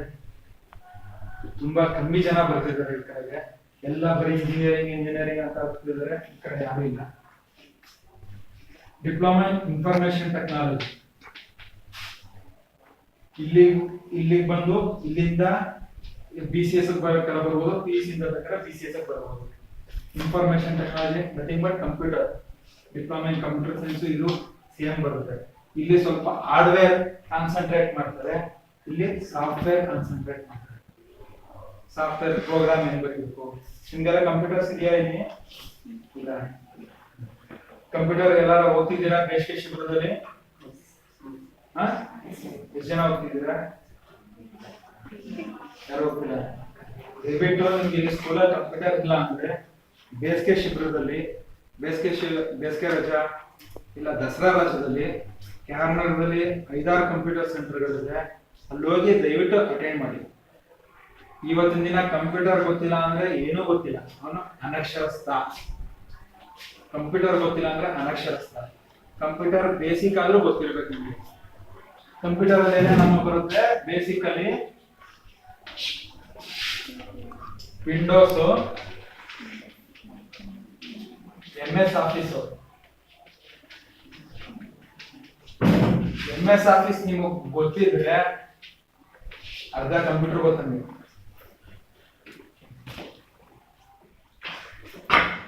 ಉದಾಹರಣೆ ಕೊಡ್ತೀನಿ, MS ಆಫೀಸ್ ಗೊತ್ತಿರೋ ಒಂದು ಕತೆ ಏನು ಅಂತ. ಇಡೀ ಇಂಡಿಯಾಗೆ ಕಾಸ್ಟ್ ಅಂಡ್ ವರ್ಕ್ಸ್ ಅಕೌಂಟೆಂಟ್ ಅಲ್ಲಿ ಫಸ್ಟ್ ರ್ಯಾಂಕ್ ಬಂದು. ಕಾಸ್ಟ್ ಅಂಡ್ ವರ್ಕ್ಸ್ ಅಕೌಂಟೆಂಟ್ ಏನು ಅಂತ ನಾನು ಆಮೇಲೆ ಹೇಳ್ತೀನಿ. ಇಡೀ ಇಂಡಿಯಾಗೆ ಫಸ್ಟ್ ರ್ಯಾಂಕ್ ಬಂದವನೆ ಕಾಸ್ಟ್ ಅಂಡ್ ವರ್ಕ್ಸ್ ಅಕೌಂಟೆಂಟ್. ಆದ್ರೆ ಅವನಿಗೆ ಕಂಪ್ಯೂಟರ್ ಗೊತ್ತಿಲ್ಲ. ಕೆಲ್ಸಕ್ಕೆ ಹೋದ್ರೆ ಅಲ್ಲಿ ಅವ್ರ ಬಾಸ್ ಒಂದ್ ಕೆಲಸ ಕೊಟ್ರು, MS ಆಫೀಸ್ ಅಲ್ಲಿ ಒಂದ್ ಕೆಲಸ ಮಾಡ್ಕೊಂಡ ಅಂತ. ಅವನು MS ಆಫೀಸ್ ಅಂದ್ರೆ ಏನು ಅಂತ ಅಂದ್ರೆ ಕೇಳಿದ್ರು, ಅಂದ್ರೆ ಕಂಪ್ಯೂಟರ್ ಗೊತ್ತಿಲ್ಲ ಕೇಳೋದ್ರಿಂದ ತಿಂಗಳಿಗೆ 1.25 ಲಕ್ಷ ರೂಪಾಯಿ ಸಂಬಳ. ಅವನಿಗೆ ಒಂದಿನಾನು ಕೆಲಸ ಮಾಡಲಿಲ್ಲ. ಏನಕ್ಕೆ? ಕಂಪ್ಯೂಟರ್ ಗೊತ್ತಿಲ್ಲ. ಅರ್ಥ ಆಯ್ತಾ ಕಂಪ್ಯೂಟರ್ದು ಎಷ್ಟು ನೆಸೆಸಿಟಿ ಇದೆ ಅಂತ? ನನ್ನ ಫ್ರೆಂಡೇ ನಾನು ಹೇಳ್ತಾ ಇರೋದು. 1.25 ಲಕ್ಷ ರೂಪಾಯಿ ಸಂಬಳ ಹಿಂಗ್ ಬಂದಿದ್ದು ನನ್ಗೆ ಹೋಯ್ತು, ಕೈ ಬಂದಿದ್ದು ಬಾಯಿ ಬಂದಿಲ್ಲ. ಒಂದೇ ದಿನ ಕೆಲಸ ಮಾಡಿದ್ರು. ಮೊದಲನೇ ದಿನ ಅವ್ರ ಬಾಸ್ ಹೇಳಿದ್ರು ಗೊತ್ತಿಲ್ಲ, ಕಂಪ್ಯೂಟರ್ ಗೊತ್ತಿಲ್ಲ, ಕಲ್ಲಾಕೋದು. 1 ತಿಂಗಳ ಒಳಗಡೆ ಕಂಪ್ಯೂಟರ್ ಕಲ್ತ್ಕೊಂಬ, ಇಲ್ಲ ಕೊಡೋದಿಲ್ಲ ಅಂದ್ರು. ಅವ್ನು ಕಲೀಲಿಲ್ಲ, ಅವ್ನ ಕೆಲಸ ಕೊಟ್ಟಿಲ್ಲ, ಹೋಯ್ತು. ಸರಿನಾ? ಇದು ಇದಾದ್ರೆ ಇದನ್ನ ದಯವಿಟ್ಟು ಕಲ್ತ್ಕೊಳ್ಳಿ computer. Next diploma in automation ಅಥವಾ ಆಟೋಮೊಬೈಲ್. ಏನಕ್ಕೆ ನಿಮ್ಗೆ ಹೆಲ್ಪ್ ಆಗುತ್ತೆ? BE ಮೆಕ್ಯಾನಿಕಲ್ ಹೆಲ್ಪ್ ಆಗುತ್ತೆ. ಆಟೋಮೊಬೈಲ್ ಅಲ್ಲಿ ನಿಮಗೆ full vehicle engine, vehicle department. ಹೆಣ್ಮಕ್ಳು ಇದಾರೆ ಈಗ ಆಟೋಮೊಬೈಲ್ ಅಲ್ಲಿ, ಮೆಕ್ಯಾನಿಕಲ್ ಅಲ್ಲಿ. ಬರೀ ಹುಡುಗರಿಗೆ ಅಂತ ಯಾವ ಕೋರ್ಸ್ ಹೇಳ್ತೀನಿ, ಹುಡುಗರು ಹುಡುಗಿರು ಇಂಜಿನ್ ಏನು ಭೇದ ಭಾವ ಇಲ್ಲದೆ ಅದು ಇದೇ ಕೋರ್ಸ್ಗಳು. ಅದು ಹುಡುಗರಿಗೆ ಹೋಗ್ಬೇಕು, ಹುಡುಗಿರಿಗೆ ಹೋಗ್ಬೇಕು ಅಂತ ಹೇಳಿಲ್ಲ. ಆಟೋಮೊಬೈಲ್ ಮಾಡಿ BE ಮೆಕ್ಯಾನಿಕಲ್ ಹೋಗ್ಬೋದು ಡೈರೆಕ್ಟ್ ಆಗಿ. ಇದು ಇಂಜಿನಿಯರಿಂಗ್ ಬರೆದು ಹೋಗ್ಬೋದು. ಇಲ್ಲಾಂದ್ರೆ ಬರೀ ಡಿಪ್ಲೊಮಾ ಇನ್ ಆಟೋಮೇಷನ್ ಮಾಡಿದ್ರು ನಿಮಗೆ ಆಟೋಮೊಬೈಲ್ ಸೆಕ್ಟರ್ ಅಲ್ಲಿ ಒಳ್ಳೆ ಕೆಲಸಗಳು ಸಿಗುತ್ತೆ. ಈಗ ನಮ್ಮ ಇಂಡಿಯಾ ಕರ್ನಾಟಕದಲ್ಲೇ ಬೇಕು ಅಂದ್ರೆ ಬೆಂಗಳೂರಲ್ಲಿ ಟೊಯೋಟಾ ಇದೆ, ಹುಬ್ಳಿ ಸೈಡ್ ಹೋದ್ರೆ ಟಾಟಾ ಮಾರ್ಕೋಪೋಲೋ ಇದೆ. ಅಲ್ಲೆಲ್ಲ ಟಾಟಾ ಮಾರ್ಕೋಪೋಲೋ JCBಗಳು ಬರುತ್ತೆ, ಟಾಟಾ ಮಾರ್ಕೋಪೋಲೋ ಲಾರಿಗಳಿದೆ, ಟ್ರಕ್ ಇದೆ, ವ್ಯಾನ್ಗಳು ಇದೆ. ಇಲ್ಲ ಕರ್ಕೊಳ್ಳೋದ್ರೆ TVS ಸ್ಕೂಟರ್ ಕಂಪ್ನಿ ಇದೆ. ಇಲ್ಲೆಲ್ಲ ನಿಮಗೆ ಫ್ಯಾಕ್ಟ್ರಿಯಲ್ಲಿ, ಆಟೋಮೊಬೈಲ್ ಫ್ಯಾಕ್ಟ್ರಿಯಲ್ಲಿ ನಿಮಗೆ ಕೆಲಸಗಳು ಸಿಗುತ್ತೆ. ಇದೆಲ್ಲ ಯಾವುದು ಏನು ಕಮ್ಮಿ ಜಾಬ್ ಅಂತ ಏನಿಲ್ಲ, ಒಳ್ಳೆ ಸಂಬಳ ಸಿಗೋಂಥದ್ದು. 30,000 40,000 50,000 ರೂಪಾಯಿ ಚೆನ್ನಾಗಿ ಪರ್ಸೆಂಟೇಜ್ ಚೆನ್ನಾಗಿದ್ರೆ, ಅದೇ ಕ್ವಾಲಿಫಿಕೇಶನ್ ಅಲ್ಲಿ ಒಳ್ಳೆ ಪರ್ಸೆಂಟೇಜ್ ಇರೋರಿಗೆ 60,000 70,000 ರೂಪಾಯಿ ಸಂಬಳ ಸಿಗೋ ಕೆಲಸಗಳು ಇದ್ದಾರೆ. ಡೈರೆಕ್ಟ್ ಆಗಿ ಮೇಲ್ಗಡೆ ತೋರಿಸ್ತಾರೆ, ಕಮ್ಮಿ ಪರ್ಸೆಂಟೇಜ್ ಇದ್ರೆ ಕೆಳಗಡೆಯಿಂದ ಕರ್ಕೊಂಡಿರ್ತಾರೆ. ಸರಿನಾ? ಇದು diploma in automation, diploma in mechanical. ಇದಕ್ಕೂ ಏನ್ ಮಚ್ ಡಿಫ್ರೆನ್ಸ್ ಇರಲ್ಲ, ಕೆಲವೊಂದು 2-3 ಸಬ್ಜೆಕ್ಟ್ ಚೇಂಜ್ ಇರುತ್ತೆ, ಬಟ್ ಎರಡು ಒಂದೇ ಸೆಕ್ಟರ್. ಸ್ವಲ್ಪ ಆಟೋಮೊಬೈಲ್ ಅಲ್ಲಿ ಜಾಸ್ತಿ ವೆಹಿಕಲ್ ಕಾನ್ಸಂಟ್ರೇಟ್ ಮಾಡ್ತಾರೆ, ಮೆಕ್ಯಾನಿಕಲ್ ಅಲ್ಲಿ ವೆಹಿಕಲ್ಸ್ ಅಲ್ಲದೆ ಬೇರೆ ಸಬ್ಜೆಕ್ಟ್ಗಳು, ಬೇರೆ ಮೆಕ್ಯಾನಿಕಲ್ ಅಂದ್ರೆ ಜನರೇಟರ್ ಇರ್ಬೋದು, ಇಂಜಿನ್ಸ್ ಇರ್ಬೋದು, ಇಂಥ ಕಡೆನೂ ಇದನ್ನ ನಿಮಗೆ ಆಪರ್ಚುನಿಟೀಸ್ ಇರುತ್ತೆ. ಇದು ಡಿಪ್ಲೊಮಾದಲ್ಲಾದ್ರೆ ಐಟಿಯಲ್ಲಿ ನಿಮ್ಗೆ ಗೊತ್ತಿರಂಗೆ ಫ್ಯಾಕ್ಟ್ರಿಲಿ ಯಾವ ರೀತಿ ವರ್ಕ್ ಮಾಡಬೇಕು, ಮಿಷಿನ್ಸ್ ಮೇನ್ ಕಾನ್ಸಂಟ್ರೇಟ್ ಮಿಷಿನ್ಸ್ ಮೇಲೆ ಕಾನ್ಸಂಟ್ರೇಟ್ ಮಾಡ್ತಾರೆ. ವೆಲ್ಡಿಂಗು, ಸಾಲ್ಡರಿಂಗು, ಶಾಫ್ಟ್ ಯಾವ ರೀತಿ ಶಾಫ್ಟ್ ಕೂರಿಸ್ಬೇಕು, ಯಾವ ರೀತಿ ಶಾಫ್ಟ್ ಬಿಡಿಸ್ಬೇಕು, ಮಿಷಿನ್ ಯಾವ ರೀತಿ ಡ್ರಾಯಿಂಗ್ ಪ್ಯಾಟ್ರನ್ ಇರುತ್ತೆ, ಒಂದೊಂದು ಮಿಷಿನ್ ಒಂದೊಂದು ಪ್ಯಾಟ್ರನ್ ಇರುತ್ತೆ. ಈ ತರ ಪ್ಯಾಟ್ರನ್, ಈ ಪ್ಯಾಟ್ರನ್ ಎಲ್ಲ ಇದ್ರಲ್ಲಿ ಐಟಿಐ ಚೆನ್ನಾಗಿ ಹೇಳ್ಕೊಡ್ತಾರೆ. ಇದಕ್ಕೆಲ್ಲ ಐಟಿಐ ಮಾಡ್ಕೊಂಡು ಹೋದ್ರೆ ನಿಮ್ಗೆ ಫ್ಯಾಕ್ಟ್ರಿಯಲ್ಲಿ ವರ್ಕಿಂಗ್ ಆಪರ್ಚುನಿಟೀಸ್ ಚೆನ್ನಾಗಿರುತ್ತೆ. ಕೆಲವರು ಹೇಳ್ತೀನಿ ಬರೀ ಐಟಿಐ ಮಾಡಿ ಫ್ಯಾಕ್ಟ್ರಿ ಕೆಲಸಕ್ಕೆ ಸೇರೋದಲ್ಲ, ಐಟಿಐ ಮಾಡಿದ್ರೆ ಅವರೇ ಒಂದೊಂದು ಫ್ಯಾಕ್ಟ್ರಿಗಳು ಮಾಡಿದ್ದಾರೆ, ಸ್ಮಾಲ್ ಸ್ಕೇಲ್ ಇಂಡಸ್ಟ್ರೀಸ್. ಇವತ್ತಿನ ದಿನ ಗೌರ್ಮೆಂಟ್, ಸೆಂಟ್ರಲ್ ಗವರ್ನಮೆಂಟ್ ಇಂದ ಮುದ್ರಾ ಯೋಜನೆ ಕೊಡ್ತಾರೆ. ಸ್ಟ್ಯಾಂಡ್ ಅಪ್ ಅಂತ ಇದೆ, ಸ್ಟಾರ್ಟ್ಅಪ್ ಕಮ್ಯುನಿಟಿ ಅಂತ ಇದೆ.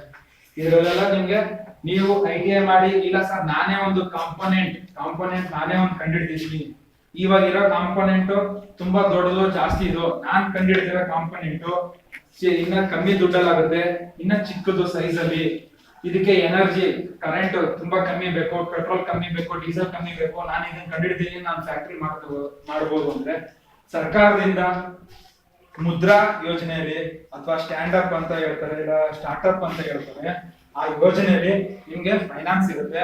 ಸೊ ನೀವೇ ಐಟಿಐ ಮಾಡ್ಕೊಂಡು ನೀವೇ ಒಂದು ಕಾಂಪೋನೆಂಟ್ ಕಂಡಿಡಿಯ ತಾಕತ್ತು ಈ ಐಟಿಐ ಕೊಡುತ್ತೆ.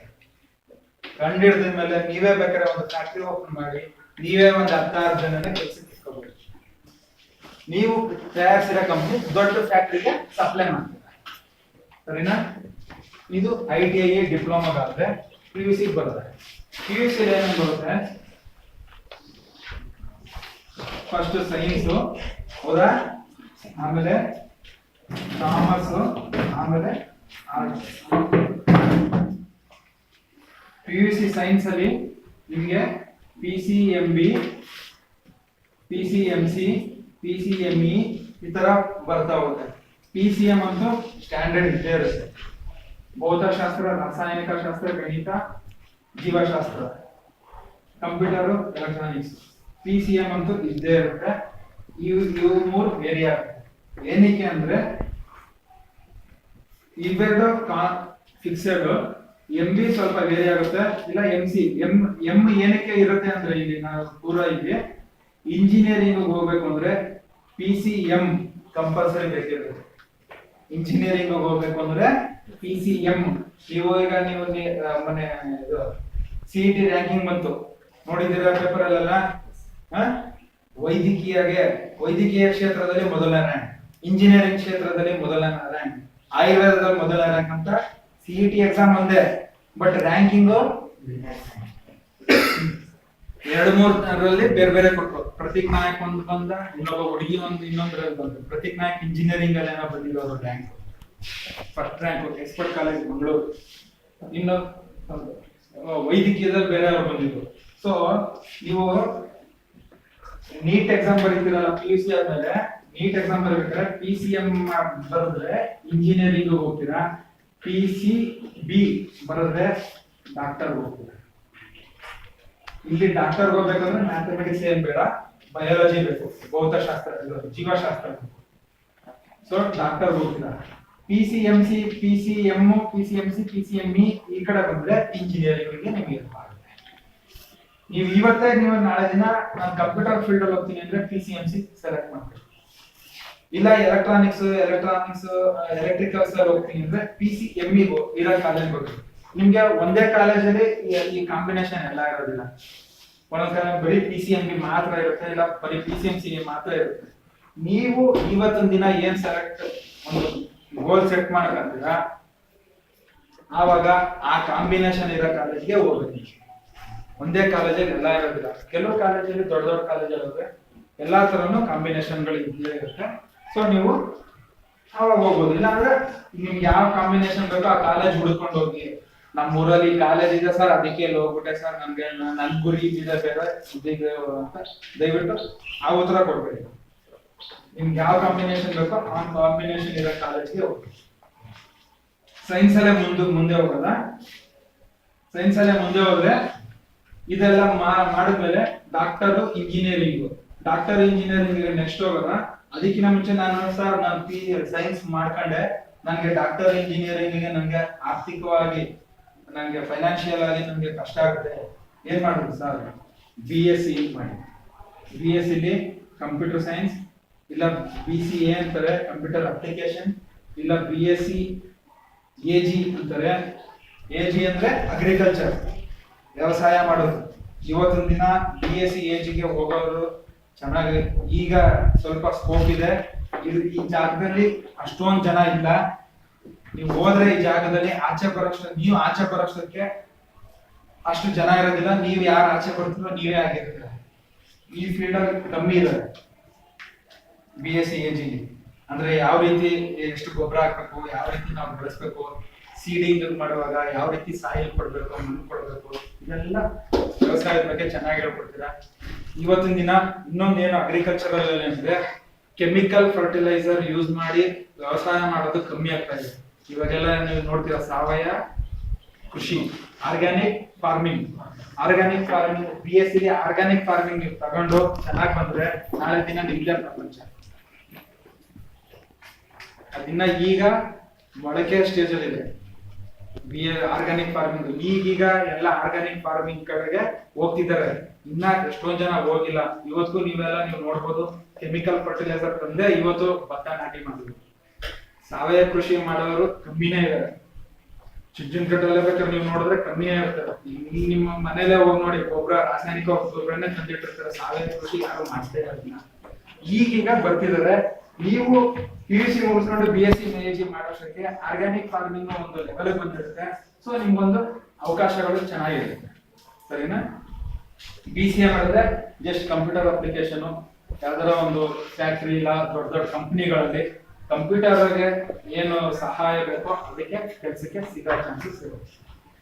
ಇದೆಲ್ಲ BSc ಆದ್ರೆ ಡಾಕ್ಟರ್ ಹೋಗ್ತೀನಿ ಅಂತೀರ. ಡಾಕ್ಟರ್ ಹೋಗೋದಾದ್ರೆ ಫಸ್ಟ್ MBBS ಮಾಡಲೇಬೇಕು. ಹೌದಾ? MBBS ಮಾಡಿದ ತಕ್ಷಣ ಬೇಕಾದ್ರೆ ನೀವು ಇಲ್ಲಿಗೆ ಸ್ಟಾಪ್ ಮಾಡಿ ನೀವೇ ಕ್ಲಿನಿಕ್ ಓಪನ್ ಮಾಡ್ಬೋದು.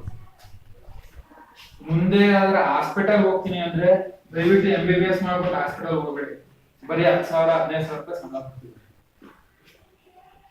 ನೀವು ಕ್ಲಿನಿಕ್ ಮಾಡ್ಕೊಂಡು ಸಂಪಾದನೆ ಮಾಡ್ತೀನಿ ಅಂದ್ರೆ MBBS ಬೇಕಾದ್ರೆ ಸ್ಟಾಪ್ ಮಾಡಿ. ನಾನು ಹೇಳೋದು MBBS ಸ್ಟಾಪ್ ಮಾಡಬೇಡಿ. ಚೆನ್ನಾಗಿ ಒಳ್ಳೆ ಪರ್ಸೆಂಟೇಜ್ ತೆಗೀರಿ. ಅವರು ಗೌರ್ಮೆಂಟ್ ಸೀಟ್ ಮೆರಿಟ್ ಸೀಟ್ ಅಲ್ಲೇ ಮುಂದಕ್ಕೆ MD MS ಇದಕ್ಕೆ ಹೋಗಿ. MD ಅಂದ್ರೆ ಡಾಕ್ಟರ್ ಇನ್ ಮೆಡಿಸಿನ್. ಇದು ತುಂಬಾ ಖರ್ಚು ಜಾಸ್ತಿ ಬಿಡುತ್ತೆ ನಿಮ್ಗೆ ಮಾಡೋದಕ್ಕೆ, ಬಟ್ ನಿಮ್ಗೆ ಫೀಸ್ ಚೆನ್ನಾಗಿ ಬರುತ್ತೆ. ಏನು ಅಂದ್ರೆ ಸುಮ್ಮನೆ ಸ್ಟೆಥೋಸ್ಕೋಪ್ ಇಡೋದು, ಏನ್ ಕಾಯಿಲೆ ಅಂತ ನೋಡೋದು, ಇಲ್ಲ ರಿಪೋರ್ಟ್ ಟೆಸ್ಟ್ ಮಾಡಿಸೋದು, ರಿಪೋರ್ಟ್ ಮಾಡ್ಬಿಟ್ಟು ಸುಮ್ಮನೆ ಮೆಡಿಸಿನ್ ಬರ್ಕೊಡೋದು. ನೀವು ಯಾವುದೇ ರೀತಿಯಾದ ಆಪರೇಷನ್ ಮಾಡೋಂಗಿಲ್ಲ. ಸೊ ಆಪರೇಷನ್ ಮಾಡ್ಬೇಕಾದ್ರೆ ಕೈ ನಡುತ್ತದೆ, ಇಲ್ಲ ಪೇಷಂಟ್ ಏನಾದ್ರೆ ಚಿಕನ್ ಅಂತಾಳೆ ಬರುತ್ತೆ, ಅದೆಲ್ಲ ಏನು ಇರೋದಿಲ್ಲ. Easy job medicine. MD just consultation ಕೊಡೋದು, ಈ ಕಾಯಿಲೆಗೆ ಈ ಔಷಧಿ ತಗೋದು, ಈ ಔಷಧಿ. MS ಮಾಡಿದ್ರೆ ಆಪರೇಷನ್ ಮಾಡೋದು, ಮಾಸ್ಟರ್ ಇನ್ ಸರ್ಜರಿ. ಇವತ್ತು ದಿನ MS ಮಾಡಿರೋರು ಬೆಳಗಿಂದ ಸಂಜೆವರೆಗೂ ಆಪರೇಷನ್ ಥಿಯೇಟರ್ ಇರ್ತಾರೆ. ಒಂದೊಂದು ದಿನಕ್ಕೆ 3 ಆಪರೇಷನ್ 4 ಆಪರೇಷನ್ ಮಾಡ್ತಾರೆ. ಅವ್ರ ದಿನಕ್ಕೆ ಅವ್ರ ಅಕೌಂಟ್ಗೆ ಒಂದು 10 ರಿಂದ 15 ಲಕ್ಷ ಬೀಳುತ್ತೆ. ಬಟ್ ಖರ್ಚು ಅಷ್ಟೇ ಇದೆ. ಗೌರ್ಮೆಂಟ್ ಇಂದ ಸಹಾಯಗಳಿದೆ, ಬೇರೆ ಇದು ಕ್ಯಾಸ್ಟ್ ಮೇಲೆ, ಮೆರಿಟ್ ಮೇಲೆ. ನಿಮ್ಮ ಮೆರಿಟ್ ನೀವು ಏನ್ ತೆಗಿತೀರಾ ಆಗುತ್ತೆ. ನಾನು ಇವಾಗ ಏನೆಲ್ಲ ಹೇಳ್ತಾ ಇದ್ದೀನಿ ಇದೆಲ್ಲ ನೀವು ಮೆರಿಟ್ ತೆಗೆದ್ರೆ ನಿಮ್ಗೆ ಇವೆಲ್ಲ ಅವಕಾಶ. ಸೊ ನೀವು ಚೆನ್ನಾಗಿ ಓದ್ಬೇಕು. ಇವತ್ತಿನ MS ಮಾಡಿ. MS ಅಲ್ಲಿ ನೆಕ್ಸ್ಟ್ ಬಂದು MS ಅಲ್ಲಿ ಆರ್ಥೋ ಅಂದ್ರೆ ಮೂಳೆ ಡಾಕ್ಟರ್, ಮೂಳೆ ತಜ್ಞರು, ಕೀಲು ತಜ್ಞರು, ಮೂಳೆ ತಜ್ಞರು ಅಂತಿರಲ್ಲ. ಮಂಡಿ ಆಪರೇಷನ್, ಸೊಂಟ ಆಪರೇಷನ್, ಮೂಳೆಗೆ ಸಂಬಂಧಪಟ್ಟಂಗೆ ಏನೇ ಬಂದ್ರು MS ortho, MS cardio. Cardio ಅಂದ್ರೆ ಹೃದಯಕ್ಕೆ ಸಂಬಂಧಪಟ್ಟಂಗೆ, ಹಾರ್ಟ್ ಸ್ಪೆಷಲಿಸ್ಟ್, ಹಾರ್ಟ್ ನೇ ಆಪರೇಷನ್ ಮಾಡೋದು ಆಯ್ತಾ. MS ortho. ಆರ್ಥೋ ಅಂದ್ರೆ ಕಣ್ಣಿನ ಡಾಕ್ಟರ್. ಇಲ್ಲ ಕಾನ್ಸಂಟ್ರೇಟ್. MS ನೆಕ್ಸ್ಟ್ ಡಾಕ್ಟರ್ ಇನ್ನ ಏನೇನ್ ಸ್ಪೆಷಲೈಸೇಷನ್ ಬರುತ್ತೆ? ಸ್ಕಿನ್ ಜೊತೆಗೆ ಗೈನಕಾಲಜಿ, ಚರ್ಮ ಅಂದ್ರೆ ಹೆರಿಗೆ ಮಾಡಿಸೋ ಡಾಕ್ಟರ್, ಹೆರಿಗೆ ಮಾಡಿಸೋ ಡಾಕ್ಟ್ರು, ಚರ್ಮ ಡಾಕ್ಟ್ರು ಎರಡು ಒಂದೇ ಆಗಿರ್ತಾರೆ ಯೂಶುವಲ್ ಆಗಿ. ಇದು ಒಳ್ಳೆ ಸ್ಕೋಪ್ ಇದೆ. ಎಲ್ಲಿವರೆಗೂ ಪಾಪ್ಯುಲೇಷನ್ ಆಗುತ್ತೋ ಅಲ್ಲಿವರೆಗೂ ಇದ್ದೇ ಅದನ್ನ. ಅದಾದ್ಮೇಲೆ ಪೀಡಿಯಾಟ್ರಿಕ್ಸ್. ಪೀಡಿಯಾಟ್ರಿಕ್ಸ್ ಅಂದ್ರೆ ಮಕ್ಕಳ ತಗೊಳ್ಳೋದು. 6 ವರ್ಷದ ಒಳಗಡೆ 4 ತಿಂಗಳು ಮಕ್ಕಳು ಮೇಲ್ಪಟ್ಟು 6 ವರ್ಷದ ಒಳಗಡೆ ಮಕ್ಕಳಿಗೆ ಪೀಡಿಯಾಟ್ರಿಷಿಯನ್ ಅಂತಾರೆ. ಇದು ಇವತ್ತು ಒಳ್ಳೆ ಸ್ಕೋಪ್ ಇದೆ. ಏನಕ್ಕೆ ಅಂದ್ರೆ ಇವತ್ತು ಬರ್ತಾರ ಕಾಯಿಲೆಗಳೆಲ್ಲ ಆದಷ್ಟು ಮಕ್ಕಳಿಗೆ ಜಲ್ದಿ ಇನ್ಫೆಕ್ಷನ್ ಆಗ್ತಿದೆ. ದೊಡ್ಡವ್ರಿಗೆ ಜ್ವರ ತಪ್ಪೋದೆಲ್ಲ ಈಗ ಕಮ್ಮಿ ಆಗೋಯ್ತು. ಇನ್ಫೆಕ್ಷನ್ ಜಲ್ದಿ ಅಟ್ಯಾಕ್ ಆಗದೆ ಮಕ್ಕಳಿಗೆ. ಸೊ ಮಕ್ಕಳು ಎಲ್ಲಿರ್ತಾರೋ ನಾವು ಆದಷ್ಟು ಹೈಜಿನಿಕ್ ಕ್ಲೀನ್ ಆಗಿ ಇಡಬೇಕು. ಸ್ಕೂಲಲ್ಲಿ ಟಾಯ್ಲೆಟ್ಸ್ ನ ಚೆನ್ನಾಗಿರ್ಬೇಕು ಅನ್ನೋದು ನೀವೆಲ್ಲ ನೋಡಿರ್ತೀರ. ಈಗ ಎಲ್ಲ ನ್ಯೂಸ್ ಅಲ್ಲೆಲ್ಲ ಶಾಲೆಯಲ್ಲಿ ಟಾಯ್ಲೆಟ್ ಫಸ್ಟ್ ಕಟ್ಸಿ, ಶಾಲೆಯಲ್ಲಿ ಟಾಯ್ಲೆಟ್ಸ್ ಇರ್ಬೇಕು ಅಂತ. ಏನಕ್ಕೆ ಅಂದ್ರೆ ಮಕ್ಕಳಿಗೆ ಜಲ್ದಿ ಕಾಯಿಲೆ ಅಟ್ಯಾಕ್ ಆಗುತ್ತೆ. ಸೊ ಇದು ಇವತ್ತಿನ ದಿನ ಚೆನ್ನಾಗಿ ಸ್ಕೋಪ್ ಇದೆ. ಈಗ ಇನ್ನೊಂದು ನಿಯಂಟಾಲಜಿ ಅಂತಾರೆ. ನಿಯಂಟಾಲಜಿ ಅಂದ್ರೆ ಹುಟ್ಟಿದ ಮಗು 4 ತಿಂಗಳು ಮಗು ಒಳಗಡೆಯಿಂದ ಐತೆ. ಹುಟ್ಟಿರೋ ಮಗುವಿಂದ 4 ತಿಂಗಳು ಮಕ್ಕಳು, ಆ ಚಿಕ್ಕ ಪಾಪಗಳಿಗೆ ಮಾತ್ರ ನಿಯಂಟಾಲಜಿ. ಇದೆಲ್ಲ ಡಾಕ್ಟರ್ಸ್ ಅಂತ. ಇದಲ್ಲದೆ PDS ಇದೆ, ಅಲ್ಲೂ ಡಾಕ್ಟರ್. ಇದ್ರಲ್ಲೂ ಕಮ್ಮಿ ಇದ್ದಾರೆ. ಎಲ್ಲ ಈ ಕಡೆ ಇಲ್ಲಿ ಬಂದ್ಬಿಟ್ಟಿದ್ದಾರೆ, ಇಲ್ಲಿ ಯಾರು ಇಲ್ಲ. ಆಮೇಲೆ ಇಲ್ಲೂ ಸ್ವಲ್ಪ ಕಮ್ಮಿ ಇದ್ದಾರೆ ಜನ. ಸರಿನಾ? ಇಲ್ಲಿ ಜನ ಜಾಸ್ತಿ ಇದ್ದಾರೆ ಪೀಡಿಯಾಟ್ರಿಕ್ಸ್ ಅಲ್ಲಿ. ನಿಯಂಟಾಲಜಿ ಕಮ್ಮಿ ಇದ್ದಾರೆ. ಇನ್ನು ಇಲ್ಲಿ ಸಾಧಾರಣವಾಗಿದೆ, ಇಲ್ಲಿ ಜಾಸ್ತಿ, ಇಲ್ಲಿ ಕಮ್ಮಿ, ಇಲ್ಲಿ ಕಮ್ಮಿ ಇದ್ದಾರೆ, ಇದು ಕಮ್ಮಿ ಇದೆ. ಸೊ ನೀವು ಸೆಲೆಕ್ಟ್ ಮಾಡುವಾಗ ಎಲ್ಲಿ ಕಮ್ಮಿ ಇದ್ದಾರೆ ಅದಕ್ಕೆ ಸೆಲೆಕ್ಟ್ ಮಾಡ್ಕೊಂಡು. ನೆಕ್ಸ್ಟ್ ಇಂಜಿನಿಯರಿಂಗ್ ಬಂದ್ರೆ BE ಬರ್ದೆ mechanical, ENT, electronics and electricals. Electricals ಎರಡು ಕಂಬೈನು. ಇಲ್ಲೆಲ್ಲ ಕರೆಂಟ್ ಬರುತ್ತಲ್ಲ, ಇದೆಲ್ಲ ಎಲೆಕ್ಟ್ರಿಕಲ್ಸ್. ಕಂಪ್ಯೂಟರ್ ಇಲ್ಲ, ಈ ವಾಚ್ ಅಲ್ಲಿ ಇರುತ್ತೆ ನೋಡಿ, micro processor printed circuit board. ಈಗ ಯಾವ್ದಾರ ಒಂದು ಮಿಷಿನ್ ಓಪನ್ ಮಾಡಿದ್ರೆ ಒಂದು ಬೋರ್ಡ್ ಇರುತ್ತೆ, ಬೋರ್ಡ್ ಅಲ್ಲಿ ಹಿಂಗೆ ಮಾರ್ಕ್ಗಳಿರುತ್ತೆ, ಅದಕ್ಕೆ ಪ್ರಿಂಟೆಡ್ ಸರ್ಕ್ಯೂಟ್ ಬೋರ್ಡ್ ಅಂತಾರೆ. ಅದರಲ್ಲಿ ಟ್ರಾನ್ಸಿಸ್ಟರ್ಸ್ ಇರುತ್ತೆ, ಮೈಕ್ರೋ ಪ್ರೊಸೆಸರ್ಸ್ ಇರುತ್ತೆ, ಬ್ಯಾಟ್ರಿಗಳು ಎಂಬೆಡೆಡ್ ಆಗಿರ್ತದೆ. ಅದೆಲ್ಲ ಎಲೆಕ್ಟ್ರಾನಿಕ್ಸ್ ಅಲ್ಲಿ ಬರುತ್ತೆ. ಎಲೆಕ್ಟ್ರಿಕಲ್ಸ್ ಅಲ್ಲಿ ವೈರಿಂಗ್, ನಾವು ಏನ್ ಕರೆಂಟ್ ಅಂತ ಮಾಡ್ತೀವಿ ಅದು ಕಂಬೈನ್ ಆಗಿ ಇದೆ. ಇಲ್ಲಿ ಈ ಸ್ಟ್ರೀಮ್ ಕಮ್ಮಿ ತಗೊಂಡಿದ್ದಾರೆ ಜನ, ಎಲ್ಲ ಮೆಕ್ಯಾನಿಕಲ್ ಜಾಸ್ತಿ. ಇದು ಬಿಟ್ರೆ ENC, electronic and communication, END ಕಮ್ಮಿ ಹೋಗ್ತಿದ್ದಾರೆ. ಮೆಕ್ಯಾನಿಕಲ್ ENC ಗೆ ಜಾಸ್ತಿ ಜನ ಹೋಗ್ತಿದ್ದಾರೆ, END ಅಲ್ಲಿ ಕಮ್ಮಿ ಇದ್ದಾರೆ. ಇದನ್ನ ಮಾಡ್ಕೊಂಡ್ರೆ ನಿಮ್ಗೆ ಆಪರ್ಚುನಿಟಿ ಜಾಸ್ತಿ ಇದೆ. ಎಲೆಕ್ಟ್ರಾನಿಕ್ ಅಂಡ್ ಕಮ್ಯುನಿಕೇಶನ್ ಏನು? ಎಲೆಕ್ಟ್ರಾನಿಕ್ ಅಂದ್ರೆ ಎಕ್ಸ್ಪ್ಲೇನ್ ಮಾಡಿದ್ರೆ, ಕಮ್ಯುನಿಕೇಶನ್ ಅಂದ್ರೆ ನಾವು ಏನು ಟೆಕ್ನಾಲಜಿ, ಸೆಲ್ಯುಲಾರ್ ಫೋನ್, ಟೆಲಿಫೋನ್. ಈ ಟೆಲಿಫೋನ್ ಅಲ್ಲಿ ವೇವ್ಸ್ ಬರುತ್ತಲ್ಲ, ಟವರ್ ಇಂದ ಫೋನ್ಗೆ, ಇಲ್ಲ ಟವರ್ ಅಲ್ಲಿ ಈಗ ನಾವೇನೋ ಈಗ ಫೋನ್ ತಗೊಂಡು ಮಾತಾಡಿದ್ರೆ ಅದೆಲ್ಲ ಒಂದ್ ಕಡೆ ಹೋಗಿ ಕೆಲಸ ಮಾಡ್ಬೇಕಲ್ಲ, ಅದು ಕಮ್ಯುನಿಕೇಶನ್ ಅಲ್ಲಿ ಬರುತ್ತೆ. ಇದ್ರಲ್ಲಿ ನೀವು ಮಾಡಿ ಕೆಲ್ಸಕ್ಕೆ ಹೋದ್ರೆ ಪ್ರಪಂಚ ಸುತ್ತಿಸ್ತಾರ ಅವ್ರೆ. ನೀವೇನ್ ದುಡ್ಡು ₹1 ಖರ್ಚು ಮಾಡೋದಿಲ್ಲ. ತೇಜಸ್ ಟೆಕ್ನಾಲಜೀಸ್ ಅಂತ ಇದೆ, ಇಲ್ಲ ವೋಡಾಫೋನ್, ಐಡಿಯಾ, ಇದೆಲ್ಲ ಟವರ್ ಮ್ಯಾನೇಜ್ಮೆಂಟ್ ಇಲ್ಲ ಸಾಫ್ಟ್ವೇರ್ ಮ್ಯಾನೇಜ್ಮೆಂಟ್ಗೆ ನಿಮ್ಮನ್ನ ಉಪಯೋಗಿಸ್ತಾರೆ. ENC ಪ್ರಪಂಚ ಪೂರ ಸುತ್ತಾಡ್ತಾರೆ ಅವ್ರ ಕಾಸ್ಟ್. ಮೆಕ್ಯಾನಿಕಲ್ ಆಯ್ತು. ಸಿವಿಲ್ ಅಂದ್ರೆ ಬಿಲ್ಡಿಂಗ್ ಕನ್ಸ್ಟ್ರಕ್ಷನ್. ಇದು ನೀವು ಜಾಬ್ ಬೇಕಾದ್ರೆ ಹೋಗ್ಬೋದು, ಇಲ್ಲ ನೀವೇ ಪ್ರಾಕ್ಟೀಸ್ ಬೇಕಾದ್ರೆ ಮಾಡ್ಬೋದು.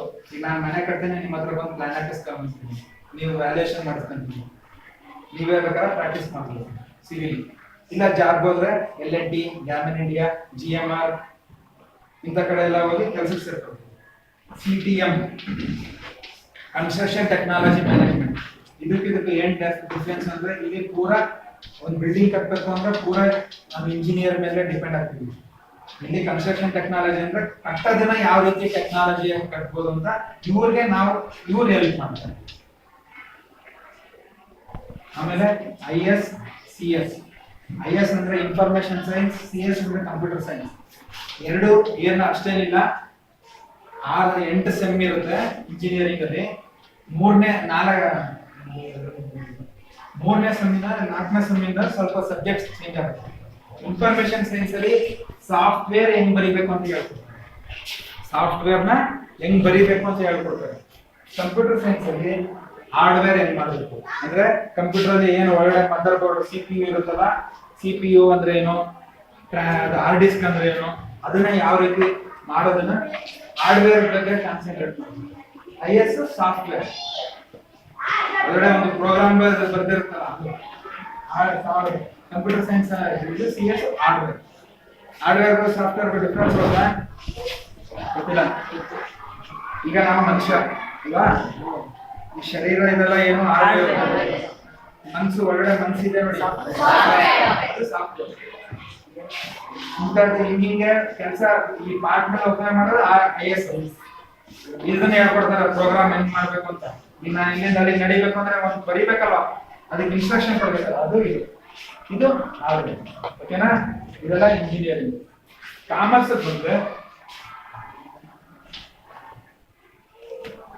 ಬಂದ್ರೆ ಇಲ್ಲಿ ಮೈನ್ ಸಬ್ಜೆಕ್ಟ್ ಬಂದು ಅಕೌಂಟ್ಸ್. ಕಾಮರ್ಸ್ ನ ಬಿಸ್ನೆಸ್ ಸ್ಟಡೀಸ್ ಅಂತಾರೆ. ಅಂದ್ರೆ ಇದು ಅಕೌಂಟ್ಸ್ ಫುಲ್ ಪ್ರಾಕ್ಟಿಕಲ್. ಯಾವ್ದು ಡೆಬಿಟ್ ಮಾಡಬೇಕು, ಯಾವ್ದು ಕ್ರೆಡಿಟ್ ಮಾಡಬೇಕು, ಬ್ಯಾಲೆನ್ಸ್ ಶೀಟ್ ಅಂದ್ರೆ ಏನು, ಇನ್ಕಮ್ ಅಂಡ್ ಎಕ್ಸ್ಪೆಂಡಿಚರ್ ಮಾಡೋದು ಪ್ರಾಕ್ಟಿಕಲ್. ಇದು ಥಿಯರಿ. ಅಂದ್ರೆ ಈಗ ಎಷ್ಟು ತರ ವ್ಯವಹಾರ ಮಾಡಬಹುದು. ಒಬ್ಬನೇ ವ್ಯವಹಾರ ಮಾಡಿದ್ರೆ ಅದನ್ನ ಪ್ರೊಪ್ರೈಟರ್ ಅಂತಾರೆ. 2, 3, 10 ಜನ ಮ್ಯಾಕ್ಸಿಮಮ್ 10 ಜನ ಸೇರ್ಕೊಂಡು ಮಾಡಿದ್ರೆ ಪಾರ್ಟ್ನರ್ಶಿಪ್ ಅಂತಾರೆ. ರಿಲಯನ್ಸ್ ಕೇಳಿದಿರಾ, ಟಾಟಾ ಕೇಳಿದಿರಲ್ವ, ಟಾಟಾ ಕಂಪನಿ, ಅದೆಲ್ಲ ಕಂಪನಿ. ಅಂದ್ರೆ ಎಷ್ಟೊಂದ್ ಜನ ಷೇರು, ಲಕ್ಷಾಂತರ ಜನ ಸೇರ್ಕೊಂಡು ಒಂದು ಬಂಡವಾಳ ಹಾಕಿ ಒಂದು ಕಂಪನಿ ನಡೀತಾ ಇರೋದು. ಟಾಟಾ ಅಂದ್ರೆ ಒಬ್ಬಂದೇ ಅಲ್ಲ, ರಿಲಯನ್ಸ್ ಅಂದ್ರೆ ಬರೀ ಅಂಬಾನಿ ಮಾತ್ರ ಅಲ್ಲ, ಎಷ್ಟೊಂದ್ ಜನ ಶೇರ್ ಹೋಲ್ಡರ್ಸ್ ಇರ್ತಾರೆ. ಅಂಬಾನಿದು ಜಾಸ್ತಿ ಶೇರ್ ಇದೆ, ಸೊ ಅವರು ಡೈರೆಕ್ಟರ್ ಇರ್ತಾರೆ. ಎಷ್ಟೋ ಲಕ್ಷಾಂತರ ಜನ ಬಂಡವಾಳ ಹಾಕಿ ನಡೆಸಿದ್ರೆ ಅದನ್ನ ಕಂಪನಿ ಅಂತಾರೆ. ಇದನ್ನೆಲ್ಲ ಇಲ್ಲಿ ಕಲಿತೀವಿ ಕಾಮರ್ಸ್ ಅಲ್ಲಿ, ಬಿಸ್ನೆಸ್ ಸ್ಟಡೀಸ್. ಯಾವ್ಯಾವ ರೀತಿ ವ್ಯವಹಾರ ಮಾಡ್ಬೋದು ಅನ್ನೋದನ್ನ ಇಲ್ಲಿ ಕಲಿತೀವಿ ಕಾಮರ್ಸ್. ಇದು ಪ್ರಾಕ್ಟಿಕಲ್ ಆಗಿ ಕಲಿತೀವಿ. ಲೆಕ್ಕ ಹೆಂಗ್ ಬರೀಬೇಕು, ಯಾವ ರೀತಿ ಅದನ್ನ ಟೋಟಲ್ ಮಾಡಬೇಕು, ಇದನ್ನೆಲ್ಲ ಅಕೌಂಟ್ಸ್ ಅಲ್ಲಿ ಕಲಿತೀವಿ. ಕಾಮರ್ಸ್ ಅಲ್ಲಿ ಇವೆರಡು ಮೇನ್. ಇದಕ್ಕೆ ಒಂದು ಸಪೋರ್ಟಿಂಗ್ ಆಗಿ ಎಕನಾಮಿಕ್ಸ್, ಜಾಗ್ರಫಿ ಕಲಿತೀವಿ, ಇಲ್ಲ ಸ್ಟ್ಯಾಟಿಸ್ಟಿಕ್ಸ್ ಕಲಿತೀವಿ. ಒಂದೊಂದು ಕಾಲೇಜಲ್ಲಿ ಒಂದೊಂದು ಕಾಂಬಿನೇಷನ್ ಇದೆ, ಸರಿನಾ. ಇಲ್ಲಿ ಇದು ಮುಗಿಸಿದ್ರೆ ನಿಮ್ಗೆ CA, CS, CW ಆಗಿದೆ, ಇಲ್ಲ MBA. CA ಅಂದ್ರೆ ಚಾರ್ಟರ್ಡ್ ಅಕೌಂಟೆಂಟ್, ನಾನು ಏನಾಗಿದ್ದೀನಿ ಚಾರ್ಟರ್ಡ್. CS ಅಂದ್ರೆ company secretary, cost and works accountant, master in business administration. Chartered accountant ಅಂದ್ರೆ ನಾನು ಹೇಳಿದ್ನಲ್ಲ ಏನೇನೆಲ್ಲ ನನ್ನ ವೃತ್ತಿ, ನಾನು ಅಕೌಂಟ್ಸ್ ನ ಚೆಕ್ ಮಾಡಿ ಸರಿ ಇದೆಯಾ ಇಲ್ವಾ ಅಂತ ಸರ್ಟಿಫೈ ಮಾಡೋದು. ಕಂಪನಿ ಸೆಕ್ರೆಟರಿ ಅಂದ್ರೆ ಈಗ ನಾನು ಹೇಳ್ತಲ್ಲ, ಕಂಪನಿ ಟಾಟಾ, ರಿಲಯನ್ಸ್, ವಿಪ್ರೋ, ಇಲ್ಲೆಲ್ಲ ಈ ತರ ಕಂಪನಿಗಳು ಸುಮಾರು ಇರುತ್ತೆ. ಇದು ಉದಾಹರಣೆಗೆ ನಾನು ಹೇಳ್ತಾ ಇರೋದು. ಈ ಕಂಪನಿಗಳಲ್ಲಿ ಕಂಪನಿ ರೂಲ್ಸ್ ರೆಗ್ಯುಲೇಷನ್ ಕರೆಕ್ಟಾಗಿ ಫಾಲೋ ಮಾಡ್ತಿದ್ಯಾ ಇಲ್ವಾ ಅಂತ ಚೆಕ್ ಮಾಡೋದು ಕಂಪನಿ ಸೆಕ್ರೆಟರಿ. CAಗೂ CSಗೂ ಏನ್ ಡಿಫ್ರೆನ್ಸ್ ಅಂದ್ರೆ ಓದೋದ್ರಲ್ಲಿ ಇದ್ರಲ್ಲಿ ಆದಷ್ಟು ಥಿಯರಿ ಇರುತ್ತೆ, ಇದ್ರಲ್ಲಿ ಪ್ರಾಕ್ಟಿಕಲ್ ಇರುತ್ತೆ. ಇಲ್ಲಿ ಥಿಯರಿ ಜಾಸ್ತಿ ಇರುತ್ತೆ. ನೀವು ಯಾರು ಥಿಯರಿಲಿ ಚೆನ್ನಾಗಿದ್ರೆ, ಲಾ ಸಬ್ಜೆಕ್ಟ್ ಸೆಕ್ಷನ್ ಇದೆಲ್ಲ ಥಿಯರಿ ಸಬ್ಜೆಕ್ಟ್ ಚೆನ್ನಾಗಿದ್ರೆ, ಚೆನ್ನಾಗಿ ಬರೀತೀನಿ ಅನ್ನೋದ್ರೆ CS. ಇಲ್ಲಿ ಬರೀ ರೂಲ್ಸ್ ರೆಗ್ಯುಲೇಷನ್, ಕಂಪನಿ ಕರೆಕ್ಟ್ ಆಗಿ ಕೆಲಸ ಮಾಡ್ತಿದ್ಯಾ ಅಂತ ಚೆಕ್ ಮಾಡಕ್ಕೆ ಕಂಪನಿ ಸೆಕ್ರೆಟರಿ. CWI ಅಂದ್ರೆ ಕಾಸ್ಟ್ ಅಂಡ್ ವರ್ಕ್ಸ್ ಅಕೌಂಟೆಂಟ್. ಇಲ್ಲಿ ಪ್ರಾಕ್ಟಿಕಲ್ ಥಿಯರಿ ಎರಡು ಇಲ್ಲೂ ಚೆನ್ನಾಗಿ ಬರುತ್ತೆ. ಇಲ್ಲಿ ಏನು ಅಂದ್ರೆ ಬಾಟಲ್, ಒಂದು ಫ್ಯಾಕ್ಟರಿಯಲ್ಲಿ ಲಕ್ಷಾಂತರ ಬಾಟಲ್ ಮ್ಯಾನುಫ್ಯಾಕ್ಚರ್ ಮಾಡ್ತಾರೆ, ಹೌದಾ. ಕಾಸ್ಟ್ ಅಂಡ್ ವರ್ಕ್ಸ್ ಅಕೌಂಟೆಂಟ್ ನೀವು ಏನ್ ಮಾಡ್ತಾನೆ ಅಂದ್ರೆ ಇದು ಒಂದು ಬಾಟ್ಲು ತಯಾರಿಸಕ್ಕೆ ಎಷ್ಟು ಖರ್ಚಾಯ್ತು ಅಂತ ಅಷ್ಟು ದೊಡ್ಡ ಖರ್ಚುಗಳಿರುತ್ತಲ್ಲ, ಈ ಒಂದು ಬಾಟ್ಲು ತಂದಿಡ್ತಾನೆ. ಎಲ್ಲ ಡಿವೈಡ್ ಮಾಡಿ ಇದು ಒಂದು ಬಾಟ್ಲಿಗೆ ಎಷ್ಟು ನನಗೆ ಖರ್ಚು ಬಿತ್ತು, ಸೊ ನಾನು ಎಷ್ಟು ಲಾಭ ಸೇರಿಸಿ ಎಷ್ಟಕ್ಕೆ ಮಾರಬೇಕು ಅಂತ ಸೆಟ್ ಮಾಡೋದು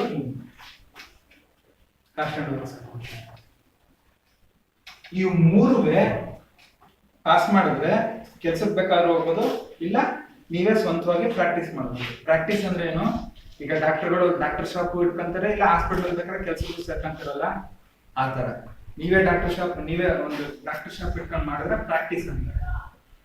ಎಷ್ಟು ಪೇಷಂಟ್ಗಳು ಬರ್ತಾರೆ, ಎಷ್ಟು ಕ್ಲೈಂಟ್ಸ್ ಬರ್ತಾರೆ, ಆ ದುಡ್ಡು ನಿಮ್ಮ ಆದಾಯ. ಕೆಲ್ಸಕ್ಕೆ ಹೋದ್ರೆ ಸಂಬಳ. ಅರ್ಥ ಆಯ್ತಾ? MBA ಮಾಡಿದ್ರೆ ಡೈರೆಕ್ಟ್ ಜಾಬ್. MBA ಹೋದ್ರೆ ಪ್ರಾಕ್ಟೀಸ್ ಇಲ್ಲ. MBA ದಲ್ಲಿ ಏನೇನು ಹೇಳ್ತಾರೆ, ಫೈನಾನ್ಸ್, ಮಾರ್ಕೆಟಿಂಗು, ಹ್ಯೂಮನ್ ರಿಸೋರ್ಸಸ್, ಈ 3 ಸ್ಪೆಷಲೈಸೇಷನ್ ಇರುತ್ತೆ. ಫೈನಾನ್ಸ್ ಅಂದ್ರೆ ಯಾವ ರೀತಿ ದುಡ್ಡು ತರಬೇಕು ಕಂಪ್ನಿ ನಡೆಸಕ್ಕೆ, ಎಲ್ಲಿಗೆ ದುಡ್ಡು ಹಾಕಿದ್ರೆ ಎಷ್ಟು ನಮ್ಗೆ ಲಾಭ ಬರುತ್ತೆ, ಇದು ಫೈನಾನ್ಸ್. MBA ಫೈನಾನ್ಸ್ ಅಲ್ಲಿ ಚೆನ್ನಾಗಿರುತ್ತೆ. ಹ್ಯೂಮನ್ ರಿಸೋರ್ಸಸ್, HR ಅಂದ್ರೆ ಮಾನವ ಸಂಪನ್ಮೂಲ. ಇದ್ರಲ್ಲಿ ಏನ್ ಹೇಳ್ಕೊಡ್ತಾರೆ ಅಂದ್ರೆ, ಒಂದು ಕಂಪ್ನಿ ನಾವು ನಡೆಸ್ಬೇಕು ಅಂದ್ರೆ, ಈಗ ಈ ಸ್ಕೂಲ್ ನಡೆಸ್ಬೇಕು ಅಂದ್ರೆ ಎಷ್ಟು ಜನ ಟೀಚರ್ಸ್ ಬೇಕು, ಎಷ್ಟು ಜನ ಆಯಾಗಳು ಬೇಕು ಅಂತ ಏನೋ ಒಂದ್ ಇರುತ್ತಲ್ಲ, ಹಂಗೆ ಕಂಪ್ನಿ ನಡೆಸ್ಬೇಕಾದ್ರೆ ಯಾವ ಏನೇನ್ ಓದಿರೋರು ಎಷ್ಟು ಜನ ಬೇಕು, ಓದಿಲ್ದವ್ರು ಎಷ್ಟು ಜನ ಬೇಕು, ಇಲ್ಲ ನಮ್ಗೆ ಜಾಸ್ತಿ ಇದೆಯಾ, ಇದನ್ನ ಎಷ್ಟು ಜನ ತೆಗೆದಾಕ್ಬೇಕು, ಯಾರನ್ನ ತೆಗೆದಾಕ್ಬೇಕು ಅನ್ನೋದನ್ನ ಮಾನವ ಸಂಪನ್ಮೂಲನ ಕಂಟ್ರೋಲ್ ಮಾಡಿದ್ರೆ MBA HR. MBA ಮಾರ್ಕೆಟಿಂಗ್ ಬಂದು ಯಾವ ನಾವು ತಯಾರಿಸಿರೋ ಪದಾರ್ಥನ ಯಾವ ರೀತಿ ಜನರಿಗೆ ತಿಳಿಸ್ಬೇಕು, ಅಡ್ವರ್ಟೈಸ್ಮೆಂಟ್ ಏನು ಮಾಡಬೇಕು, ಯಾವ ರೀತಿ ಮಾಡಬೇಕು ಅಂತ MBA ಮಾರ್ಕೆಟಿಂಗ್. ಇದೆಲ್ಲ ಆದ್ರೆ ಆರ್ಟ್ಸ್ ಅಲ್ಲಿ ಬಂದ್ರೆ BA BEd, MA MEd ಇದನ್ನ ಮಾಡ್ಕೊಂಡು ಬೇರೆ ಸ್ಟ್ರೀಮಿಗೆ ಬೇಕಾದ್ರೆ ಹೋಗ್ಬೋದು, ಇಲ್ಲ ಟೀಚರು, ಲೆಕ್ಚರರು, ಪ್ರೊಫೆಸರ್ ಈ ತರ ಆಗ್ಬೋದು. ಈ ಪ್ರತಿಯೊಂದಕ್ಕೂ ಕಾಮರ್ಸ್ ಅಲ್ಲಾಗ್ಲಿ, ಇದರಲ್ಲಾಗ್ಲಿ MSc ಇರುತ್ತೆ, MTech ಇರುತ್ತೆ. ಅಂದ್ರೆ ಇಂಜಿನಿಯರಿಂಗ್ ಅಲ್ಲಿ ಬಂದು ಮಾಸ್ಟರ್ ಡಿಗ್ರಿ ಹೋದ್ರೆ MTech ಅಂತಾರೆ, ಈ ಇದ್ರಲ್ಲಿ ಬಂದು MSc ಅಂತಾರೆ. ಕಾಮರ್ಸ್ ಅಲ್ಲಿ BCom ಮಾಡ್ಬಿಟ್ಟು MCom ಬಂದ್ರೆ ಮಾಸ್ಟರ್ ಇನ್ ಕಾಮರ್ಸ್ ಅಂತ. ಅದೇ ರೀತಿ MA MA. ಈ ಇದ್ರಲ್ಲಿ ಯಾವುದೇ ಮಾಸ್ಟರ್ ಡಿಗ್ರಿ ಮಾಡಿದ್ರು ನೀವು ಆಯಾ ಸಬ್ಜೆಕ್ಟ್ ಅಲ್ಲಿ ಟೀಚರ್ಸ್ ಅಥವಾ ಲೆಕ್ಚರರ್ಸ್ ಅಥವಾ ಪ್ರೊಫೆಸರ್ಸ್ ಆಗ್ಬೋದು. ಇವತ್ತಿನ ದಿನ ಎಜುಕೇಶನ್ ಚೆನ್ನಾಗಿದೆ. ನೀವು ಬೇಕಾದ್ರೆ ಇವೆಲ್ಲ ನಾನು ಆ ಕೆಲ್ಸಕ್ಕೆ ಹೋಗಲ್ಲ, ಇದೆಲ್ಲ ಏನು ಮಾಡಲ್ಲ ಅಂದ್ರೆ ಮಾಸ್ಟರ್ ಡಿಗ್ರಿ ಮಾಡಿ ನೀವು ಲೆಕ್ಚರರ್ ಆಗ್ಬೋದು. ನೀವು ಈ ತರ ಪಾಠ ಮಾಡ್ಬೋದು. ಈಗ ಸರ್ ಎಲ್ಲ ಹಿಂಗೆ ಟೀಚರ್ ಆಗಿದ್ದಾರೆ, ಆ ತರ ಎಲ್ಲ ಟೀಚರ್ಸ್ ಆಗ್ಬೋದು, ಲೆಕ್ಚರರ್ಸ್ ಆಗ್ಬೋದು. ಲೆಕ್ಚರರ್ಸ್ ಆದ್ರೆ ದಯವಿಟ್ಟು UGCಗೆ ನೀವು ರೆಕಗ್ನೈಸ್ ಆಗೋ ರೀತಿ ನೀವು ವರ್ಕ್ ಮಾಡಬೇಕು. UGC ಲೆಕ್ಚರರ್ಸ್ಗೂ ಸುಮ್ಮನೆ ಕಾಲೇಜಲ್ಲಿ ಲೆಕ್ಚರರ್ಸ್ ಸೇರ್ಕೊಂತಾರೆ ಪ್ರೈವೇಟ್ ಏನು ಟೆಂಪ್ರವರಿ ಬೇಸಿಸ್ ಮೇಲೆ. UGC ಮಾಡೋ ಹೋದ್ರೆ ಸಂಬಳ ಜಾಸ್ತಿ, ಸರ್ ಗೊತ್ತಿರುತ್ತೆ, ಹೇಳ್ತಿರುತ್ತೆ. 1.5 ಲಕ್ಷ 1.25 ಲಕ್ಷ ಗಂಟೆ ಸಂಬಳ ಬರುತ್ತೆ ತಿಂಗಳಿಗೆ. ವಾರಕ್ಕೆ 4 ಪೀರಿಯಡ್ 5 ಪೀರಿಯಡ್ ಇರುತ್ತೆ. ಆ ರೀತಿ ಸಂಬಳ ಬರುತ್ತೆ. ಈ ತರ ನಿಮ್ಗೆ ಅವಕಾಶಗಳಿರುತ್ತೆ. UGC ಅಲ್ಲಿ ನೀವು ಅದಕ್ಕೆ ಏನ್ ಎಕ್ಸಾಮ್ಸ್ ಇರುತ್ತೋ ಅದನ್ನ ಪಾಸ್ ಮಾಡಿ UGC ರೆಕಗ್ನೈಸ್ಡ್ ಲೆಕ್ಚರರ್ಸ್ ಆಗ್ಬೇಕು. ಸರಿನಾ? ಅಲ್ಲಿಂದ ಲೆಕ್ಚರರ್ಸ್ ಆದ್ಮೇಲೆ ಅಸಿಸ್ಟೆಂಟ್ ಪ್ರೊಫೆಸರ್, ಪ್ರಿನ್ಸಿಪಲ್, ನೀವು ನೆಕ್ಸ್ಟ್ ಮುಂದೆ ಹೋಗ್ತಾರೆ. ಇದೆಲ್ಲ ಆದ್ರೆ ಇದು ಈ ಸ್ಟ್ರೀಮ್ ಅಲ್ಲಿ ಆದ್ರೆ ಇದಕ್ಕೆಲ್ಲ ಕಾಮನ್ ಆಗಿ ನೀವು ಡಿಗ್ರಿ ಮಾಡಿದ್ರೆ ಬ್ಯಾಂಕ್ ಎಕ್ಸಾಮ್ ಬರೀಬಹುದು. ಅದಕ್ಕೆ ಬ್ಯಾಂಕಿಂಗ್ ಕಾಮನ್ ಆಗಿ ಒಂದು ಎಕ್ಸಾಮ್ ಇದೆ, ಬ್ಯಾಂಕಿಂಗ್ ಎಕ್ಸಾಮ್ ಬರೆದಿ ನೀವು ಯಾವ ಬ್ಯಾಂಕ್ ಬೇಕಾದ್ರೆ ಹೋಗ್ಬೋದು, ಕ್ಲರ್ಕ್ ಆಗಿ ಹೋಗ್ಬೋದು, ಇಲ್ಲ ಡೈರೆಕ್ಟ್ ಆಗಿ ಆಫೀಸರ್ ಆಗಿ ಹೋಗ್ಬೋದು, ಇಲ್ಲ ಮ್ಯಾನೇಜರ್ ಬೇಕಾದ್ರೆ ಹೋಗ್ಬೋದು. ಸರಿನಾ? ಬ್ಯಾಂಕ್ ಕೆಲ್ಸಕ್ಕೆ ಇಲ್ಲ ಗೌರ್ಮೆಂಟ್ ಕೆಲ್ಸಕ್ಕೆ ಹೋಗ್ತೀನಿ ಅಂದ್ರೆ KPSC, ಕರ್ನಾಟಕದಾದ್ರೆ KPSC, ಸೆಂಟ್ರಲ್ ಗವರ್ನಮೆಂಟ್ ಆದ್ರೆ UPSC, union public service commission, Karnataka public service commission. ಎರಡು ಒಂದೇ ಪ್ಯಾಟರ್ನ್. ನೀವು ಇಲ್ಲಿ ಬಂದ್ರೆ ಕರ್ನಾಟಕದಲ್ಲೇ ಕರ್ನಾಟಕ ಗವರ್ಮೆಂಟ್ ಕೆಳಗಡೆ ಕೆಲಸ ಮಾಡ್ತೀರಾ. UPSC ಹೋದ್ರೆ ಸೆಂಟ್ರಲ್ ಗವರ್ಮೆಂಟ್ ಕಂಟ್ರೋಲ್ಡ್, ಬಟ್ ನೀವು ಯಾವ ಸ್ಟೇಟ್ ಸೆಲೆಕ್ಟ್ ಮಾಡ್ತೀರಾ ಆ ಸ್ಟೇಟ್ ಅಲ್ಲಿ ಆ ಗವರ್ನಮೆಂಟ್ ಅಲ್ಲಿ ನೀವು ವರ್ಕ್ ಮಾಡ್ತೀರಾ. UPSC ಮಾಡ್ಬಿಟ್ಟು ನೀವು ನೀವು ಕರ್ನಾಟಕದವ್ರು ಆದ್ರೆ ಆಂಧ್ರ ಪ್ರದೇಶ ಬೇಕಾದ್ರೆ ಹೋಗಿ ವರ್ಕ್ ಮಾಡ್ತೀವಿ.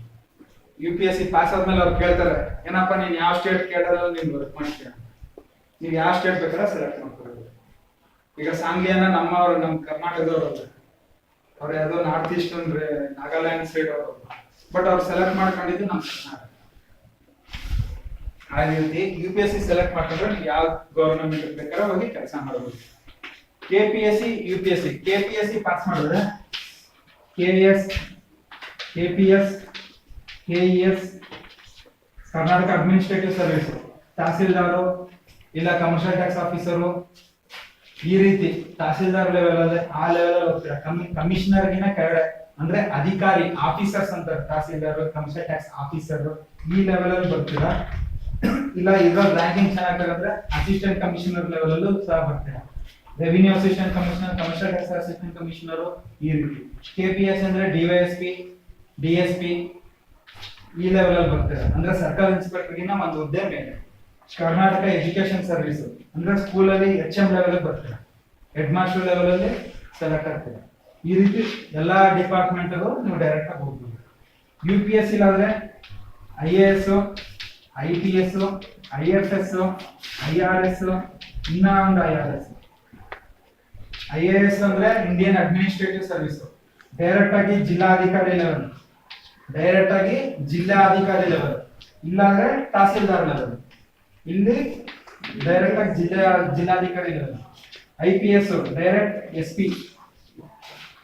SP, ಇದು ಅಷ್ಟೇ ಜಿಲ್ಲಾ ವರಿಷ್ಠಾಧಿಕಾರಿ, ಇದೆಲ್ಲ ಡಿಸ್ಟ್ರಿಕ್ಟ್ ಲೆವೆಲ್. IFS ಅಂದ್ರೆ ಇಂಡಿಯನ್ ಫಾರಿನ್ ಸರ್ವಿಸ್, ಅಂದ್ರೆ ನಮ್ಮ ದೇಶದವರು ಬೇರೆ ದೇಶದಲ್ಲಿ ರಾಯಭಾರಿ ಆಗಿದಾರಲ್ಲ ಗೊತ್ತಾ, ರಾಯಭಾರಿಗಳು ಅಂತ ನಿಮ್ಗೆ ಸಮಾಜಶಾಸ್ತ್ರದಲ್ಲಿ ಬರುತ್ತೆ. ನಮ್ಮ ಇಂಡಿಯನ್ ದೇಶದವರು ಇನ್ನೊಂದು ದೇಶದಲ್ಲಿ ನಮ್ಮ ದೇಶಕ್ಕೆ ರೆಪ್ರೆಸೆಂಟ್ ಮಾಡ್ತಿರ್ತಾರೆ, ನಮ್ಮ ದೇಶದ ಪರವಾಗಿ ಅಲ್ಲಿ ಇರ್ತಾರೆ. ಆ ತರ IFS ಇಂಡಿಯನ್ ಫಾರಿನ್ ಸರ್ವಿಸ್, ಬೇರೆ ದೇಶದಲ್ಲೇ ಕೆಲಸ. IRS Indian revenue service, income tax officer, income tax commissioner, ಇಲ್ಲ GST ಇವಾಗೆಲ್ಲ ನೀವು ಕೇಳ್ತಿದ್ದೀರಾ GST ಅಂತ, GST ಗೆ ಕಮಿಷನರ್, ಅಸಿಸ್ಟೆಂಟ್ ಕಮಿಷನರ್ ಲೆವೆಲ್ ಅಲ್ಲಿ ಹೋಗ್ತೀರಾ IRS ಪಾಸ್ ಮಾಡಿದ್ರೆ. ಈ IRS ಅಂದ್ರೆ Indian railway service, railway zonal manager ಆಗಿ ಆ ಲೆವೆಲ್ ಅಲ್ಲಿ ಇರ್ತೀವಿ. ಈಗ ಮೈಸೂರು ಝೋನ್ಗೆ ಒಬ್ಬ ರೈಲ್ವೆ ಮ್ಯಾನೇಜರ್ ಇರ್ತಾರೆ, ಇಡೀ ಮೈಸೂರು ಝೋನ್ಗೆ ಇರ್ತಾರೆ, ಅವರು IRS ಇಂಡಿಯನ್ ರೈಲ್ವೆ ಸರ್ವಿಸ್. ಇದನ್ನ ಹಿಂಗೆ ಹಂಚಲು. ಈಗ ನೀವು ಒಂದು 1000 ಜನ ಪಾಸ್ ಆದ್ರೆ ಫಸ್ಟ್ IAS ಒಂದು 50 ಪೋಸ್ಟ್ ಖಾಲಿ ಇದೆ ಅಂತ ಹೇಳಿ 1ನೇ ರ್ಯಾಂಕ್ ಇಂದ 50ನೇ ರ್ಯಾಂಕ್ ವರೆಗೂ IAS ಕೊಟ್ಬಿಡ್ತಾರೆ. 1ನೇ ರ್ಯಾಂಕ್ ಇಂದ 50ನೇ ರ್ಯಾಂಕ್ ವರೆಗೂ IAS ಕೊಡ್ತಾರೆ. 51ನೇ ರ್ಯಾಂಕ್ ಇಂದ ಮುಂದಕ್ಕೆ ಎಷ್ಟು ಪೋಸ್ಟ್ ಖಾಲಿ ಇರುತ್ತೆ ಅವ್ರಿಗೆ IPS ಕೊಡ್ತಾರೆ. ಬೇಕಾದ್ರೆ ನೀವು IAS ಬೇಡ ಸರ್ ನಾನು IPS ಬರ್ತೀನಿ ಅಂದ್ರೆ ಈ ರ್ಯಾಂಕ್ ಒಳಗಡೆ ಇದ್ರೆ ನಿಮ್ಗೆ IAS ಸೆಲೆಕ್ಟ್ ಆಗಿರ್ತೀರಾ, ನೀವು ಬೇಕಾದ್ರೆ ಒಂದು ಪೋಸ್ಟ್ ಕೆಳಗಡೆ ಬರ್ಬೋದು. ಅದೇ IPS ಈಗ 52ನೇ ರ್ಯಾಂಕ್ ಅಲ್ಲಿ ಇರೋನು IAS ಬರಕ್ಕೆ ಅರ್ಥ ಆಯ್ತಾ? ಅದೇ ರೀತಿ ಇದು ಏನ್ ರ್ಯಾಂಕಿಂಗ್ ಇರುತ್ತೆ ಫಸ್ಟ್ ರ್ಯಾಂಕ್ ಬಂದು ರೆವಿನ್ಯೂ ಕೊಡ್ತಾರೆ. KS ತಹಸೀಲ್ದಾರ್ ಅಂದ್ರೆ ರೆವಿನ್ಯೂ, ಇಲ್ಲೂ ಅಷ್ಟೇ ರೆವಿನ್ಯೂ DC. ಅರ್ಥ ಆಯ್ತಾ? ಇದು ನಿಮ್ಗೆ ನಾಳೆ ದಿನಕ್ಕೆ ಪಿಕ್ಚರ್. ಇಲ್ಲ ನಾವು ಏನೋ ಸುಮ್ಮನೆ ನಾನು LLB ಮಾಡ್ತೀನಿ ಅಂದ್ರೆ ನೀವು BCom ಮಾಡ್ಬಿಟ್ಟೆ LLB ಮಾಡಿ. PU ಆದ್ಮೇಲೆ ಡೈರೆಕ್ಟ್ ಆಗಿ ಹೋಗ್ಬೋದು LLB 5 ವರ್ಷ, BCom ಮಾಡೋದ್ರೆ 3 ವರ್ಷ. BCom ಮಾಡ್ಬಿಟ್ಟು LLB ಮಾಡಿದ್ರೆ ಬೆಸ್ಟ್. ನಾನು ಹೇಳೋದು LLB ಕೆಲವರು ಏನ್ ಮಾಡ್ತಾರೆ, LLB ಮಾಡಿದ್ಮೇಲೆ ಲಾಯರ್ ಪ್ರಾಕ್ಟೀಸ್ ಮಾಡೋದಿಲ್ಲ. LLM ಅಂತ ಇದೆ. LLB ಈಗ ಇಲ್ಲೆಲ್ಲ ನಾಶಿ MCom ಹೇಳೋದನ್ನ ನೋಡಿ, MCom, MSc, MTech ಆ ತರ LLM. ಇದು ಎಷ್ಟೋ ಜನ ಗೊತ್ತಿಲ್ಲ, LLB ಗೆ ಸ್ಟಾಪ್ ಮಾಡ್ಬಿಡ್ತಾರೆ. LLM ಅಂತ ಇದೆ, ಇದು ಮಾಸ್ಟರ್ ಇಲ್ಲ. ಕೆಲವರು LLM ಮಾಡ್ಬಿಟ್ಟು ಲಾಯರ್ ಆಗಿ ಪ್ರಾಕ್ಟೀಸ್ ಮಾಡಲ್ಲ, ಬರೀ ಪತ್ರ ಬರೆದು ದುಡ್ಡು ಸಂಪಾದನೆ ಮಾಡ್ತಿದ್ದಾರೆ. ಈಗ ನೀವು ಒಂದು ಜಾಗ ತಗೋಬೇಕು, ಲೀಗಲ್ ಆಗಿ 100% ಪರ್ಫೆಕ್ಟ್ ಆಗಿ ಪತ್ರ ಬರೆಯೋರು ಇವರು ಬರೀ ಡಾಕ್ಯುಮೆಂಟೇಶನ್ ವರ್ಕ್ ಅಲ್ಲಿ ಸಂಪಾದನೆ ಮಾಡ್ತಿದ್ದಾರೆ. ಯಾವ ಕೋರ್ಟ್ದವರು ಲಾಯರ್ ಆಗಿ ಹೋಗಿ ವಾದ ಮಾಡೋದಿಲ್ಲ, ಇವರು ಆನರ್ ಅಂತ ಬರೀ ಕುತ್ತಿದ ಜಾಗದಲ್ಲಿ ಫ್ಯಾನ್ ಕೆಳಗಡೆ ಕೆಲಸ ಸಂಪಾದನೆ ಮಾಡ್ತಿದ್ದಾರೆ. ಬರೀ ಡಾಕ್ಯುಮೆಂಟೇಶನ್. ಇವಾಗ ಯಾವ್ದೋ ಜಾಗ ತಗೊಂಡಾಗ ಪತ್ರಗಳೇ ಇರ್ತದೆ ನೋಡಿ, ಜಾಗ ಪತ್ರ ಒಂದು ಪದನ ತಪ್ಪಿಲ್ದಂಗೆ ಒಂದು ಪದನ ನಾಳೆ ದಿನಕ್ಕೆ ವ್ಯತಿರಿಕ್ತ ಬರೀತಾರೆ. ಅರ್ಥ ಆಯ್ತಾ? ಇದು ನಿಮ್ಗೆ ನಾಳೆ ದಿನ ಇರೋ ಅವಕಾಶಗಳು. ಇವತ್ತಿನ ದಿನ ಈಗ ನಾನು ಏನೇನು ಹೇಳಿದ್ರೆ ನಿಮ್ಗೆ ಅರ್ಥ ಆಗಿರುತ್ತೆ. ಇವಾಗ ನೀವು ಇದ್ರಲ್ಲಿ ನಾನು ಯಾವ ಸಬ್ಜೆಕ್ಟ್ ಅಲ್ಲಿ ನಾನು ಚೆನ್ನಾಗಿದ್ದೀನಿ, ಇಲ್ಲ ಯಾವ್ದಾರ ಒಂದು ಸಬ್ಜೆಕ್ಟ್ ಸೆಲೆಕ್ಟ್ ಮಾಡ್ಕೊಳ್ಳಿ, ಇದೇ ನನ್ನ ಗುರಿ, ಇದನ್ನ ನಾನು ಸಾಧಿಸ್ಬೇಕು. ಸೊ ಈ ಸಬ್ಜೆಕ್ಟ್ ನಾನು ಇವತ್ತು ಇದ್ಯಾವುದೋ ಒಂದು ಸೆಲೆಕ್ಟ್ ಮಾಡ್ಕೊಂಡೆ, ಈ ಸಬ್ಜೆಕ್ಟ್ ಈಗ ಯಾವ ಸಬ್ಜೆಕ್ಟ್ ಅಲ್ಲಿ ನಾನು ಕಾನ್ಸಂಟ್ರೇಟ್ ಮಾಡಿ ಓದ್ಬೇಕು. ಆಗ ಅದ್ರ ಚೆನ್ನಾಗಿ ಓದಿ ಅದನ್ನೇ ಗುರಿಯಾಗಿ ಮಾಡ್ಕೊಳ್ಳಿ. ಆ ಗುರಿಗೆ ಒಂದು ಟೈಮ್ ಕೊಡಿ, ಏನ್ ಬರುತ್ತೆ ಒತ್ತಡದಿಂದ ಆಚೆ ಬಂದು ಇದೆ. ಇವತ್ತಿನ ದಿನ ನಾನು ನಿಮ್ ಜೊತೆ ಶೇರ್ ಮಾಡ್ಕೊಳಕ್ ನಾನು ಇಷ್ಟಪಡ್ತೀನಿ. ಅರ್ಥ ಆಯ್ತಾ? ಉಪಯೋಗ ಆಯ್ತಾ? ನಿಮ್ಗೆ ಏನಾದ್ರು ಸ್ವಲ್ಪ ವೇಸ್ಟ್ ಆಗ್ಲಿಲ್ವಾ? ನಿಮ್ಗೆ ಚೆನ್ನಾಗಿತ್ತಾ? ಆಮೇಲೆ ನೋಡಿ, ನೀವು ಈಗ ಎಲ್ರಿಗೂ ಒಂದು ಇದಿರುತ್ತೆ, ಏನಪ್ಪಾ ನಾವು ಇಲ್ಲಿ ಚಿಂಚನಕಟ್ಟಲ್ಲಿ ನಾವು ಅಲ್ಲಿ ನಾವು ಇದನ್ನೆಲ್ಲ ಮಾಡ್ತೀವಿ ಅಂತ. ನಿನ್ನೆ ಪಬ್ಲಿಕ್ ಟಿವಿ ನ್ಯೂಸ್ ಯಾರು ನೋಡಿದ್ದೀರಾ? ನ್ಯೂಸ್ ಪೇಪರ್ ಎಷ್ಟು ಜನ ಓದ್ತೀರಾ? ದಯವಿಟ್ಟು ನ್ಯೂಸ್ ಪೇಪರ್ ಬೆಳಗ್ಗೆ ಹೊತ್ತು ಓದಿ. 9:30 ಸ್ಕೂಲ್ ಅಲ್ವಾ, 7 ಗಂಟೆಗೆಲ್ಲ ಮನೆಗೆ ಪೇಪರ್ ಬರ್ತದೆ. ಒಂದ್ಸರಿ ಪೇಪರ್ ಓದಿ. ಬೆಳಗ್ಗೆ ಆಗ್ಲಿಲ್ವಾ, ಮನೆಗೆ ಹೋದ್ಮೇಲೆ ಓದಿ ಪೇಪರ್. ನ್ಯೂಸ್ ಪೇಪರ್ ಓದಿದ್ರೆ ಮುಕ್ಕಾಲು ಪ್ರಪಂಚ ನಿಮ್ಗೆ ನಾಲೆಡ್ಜ್. ಓದಿಸ್ತೀನಿ. 3 ಪೇಪರ್ ಬರುತ್ತೆ.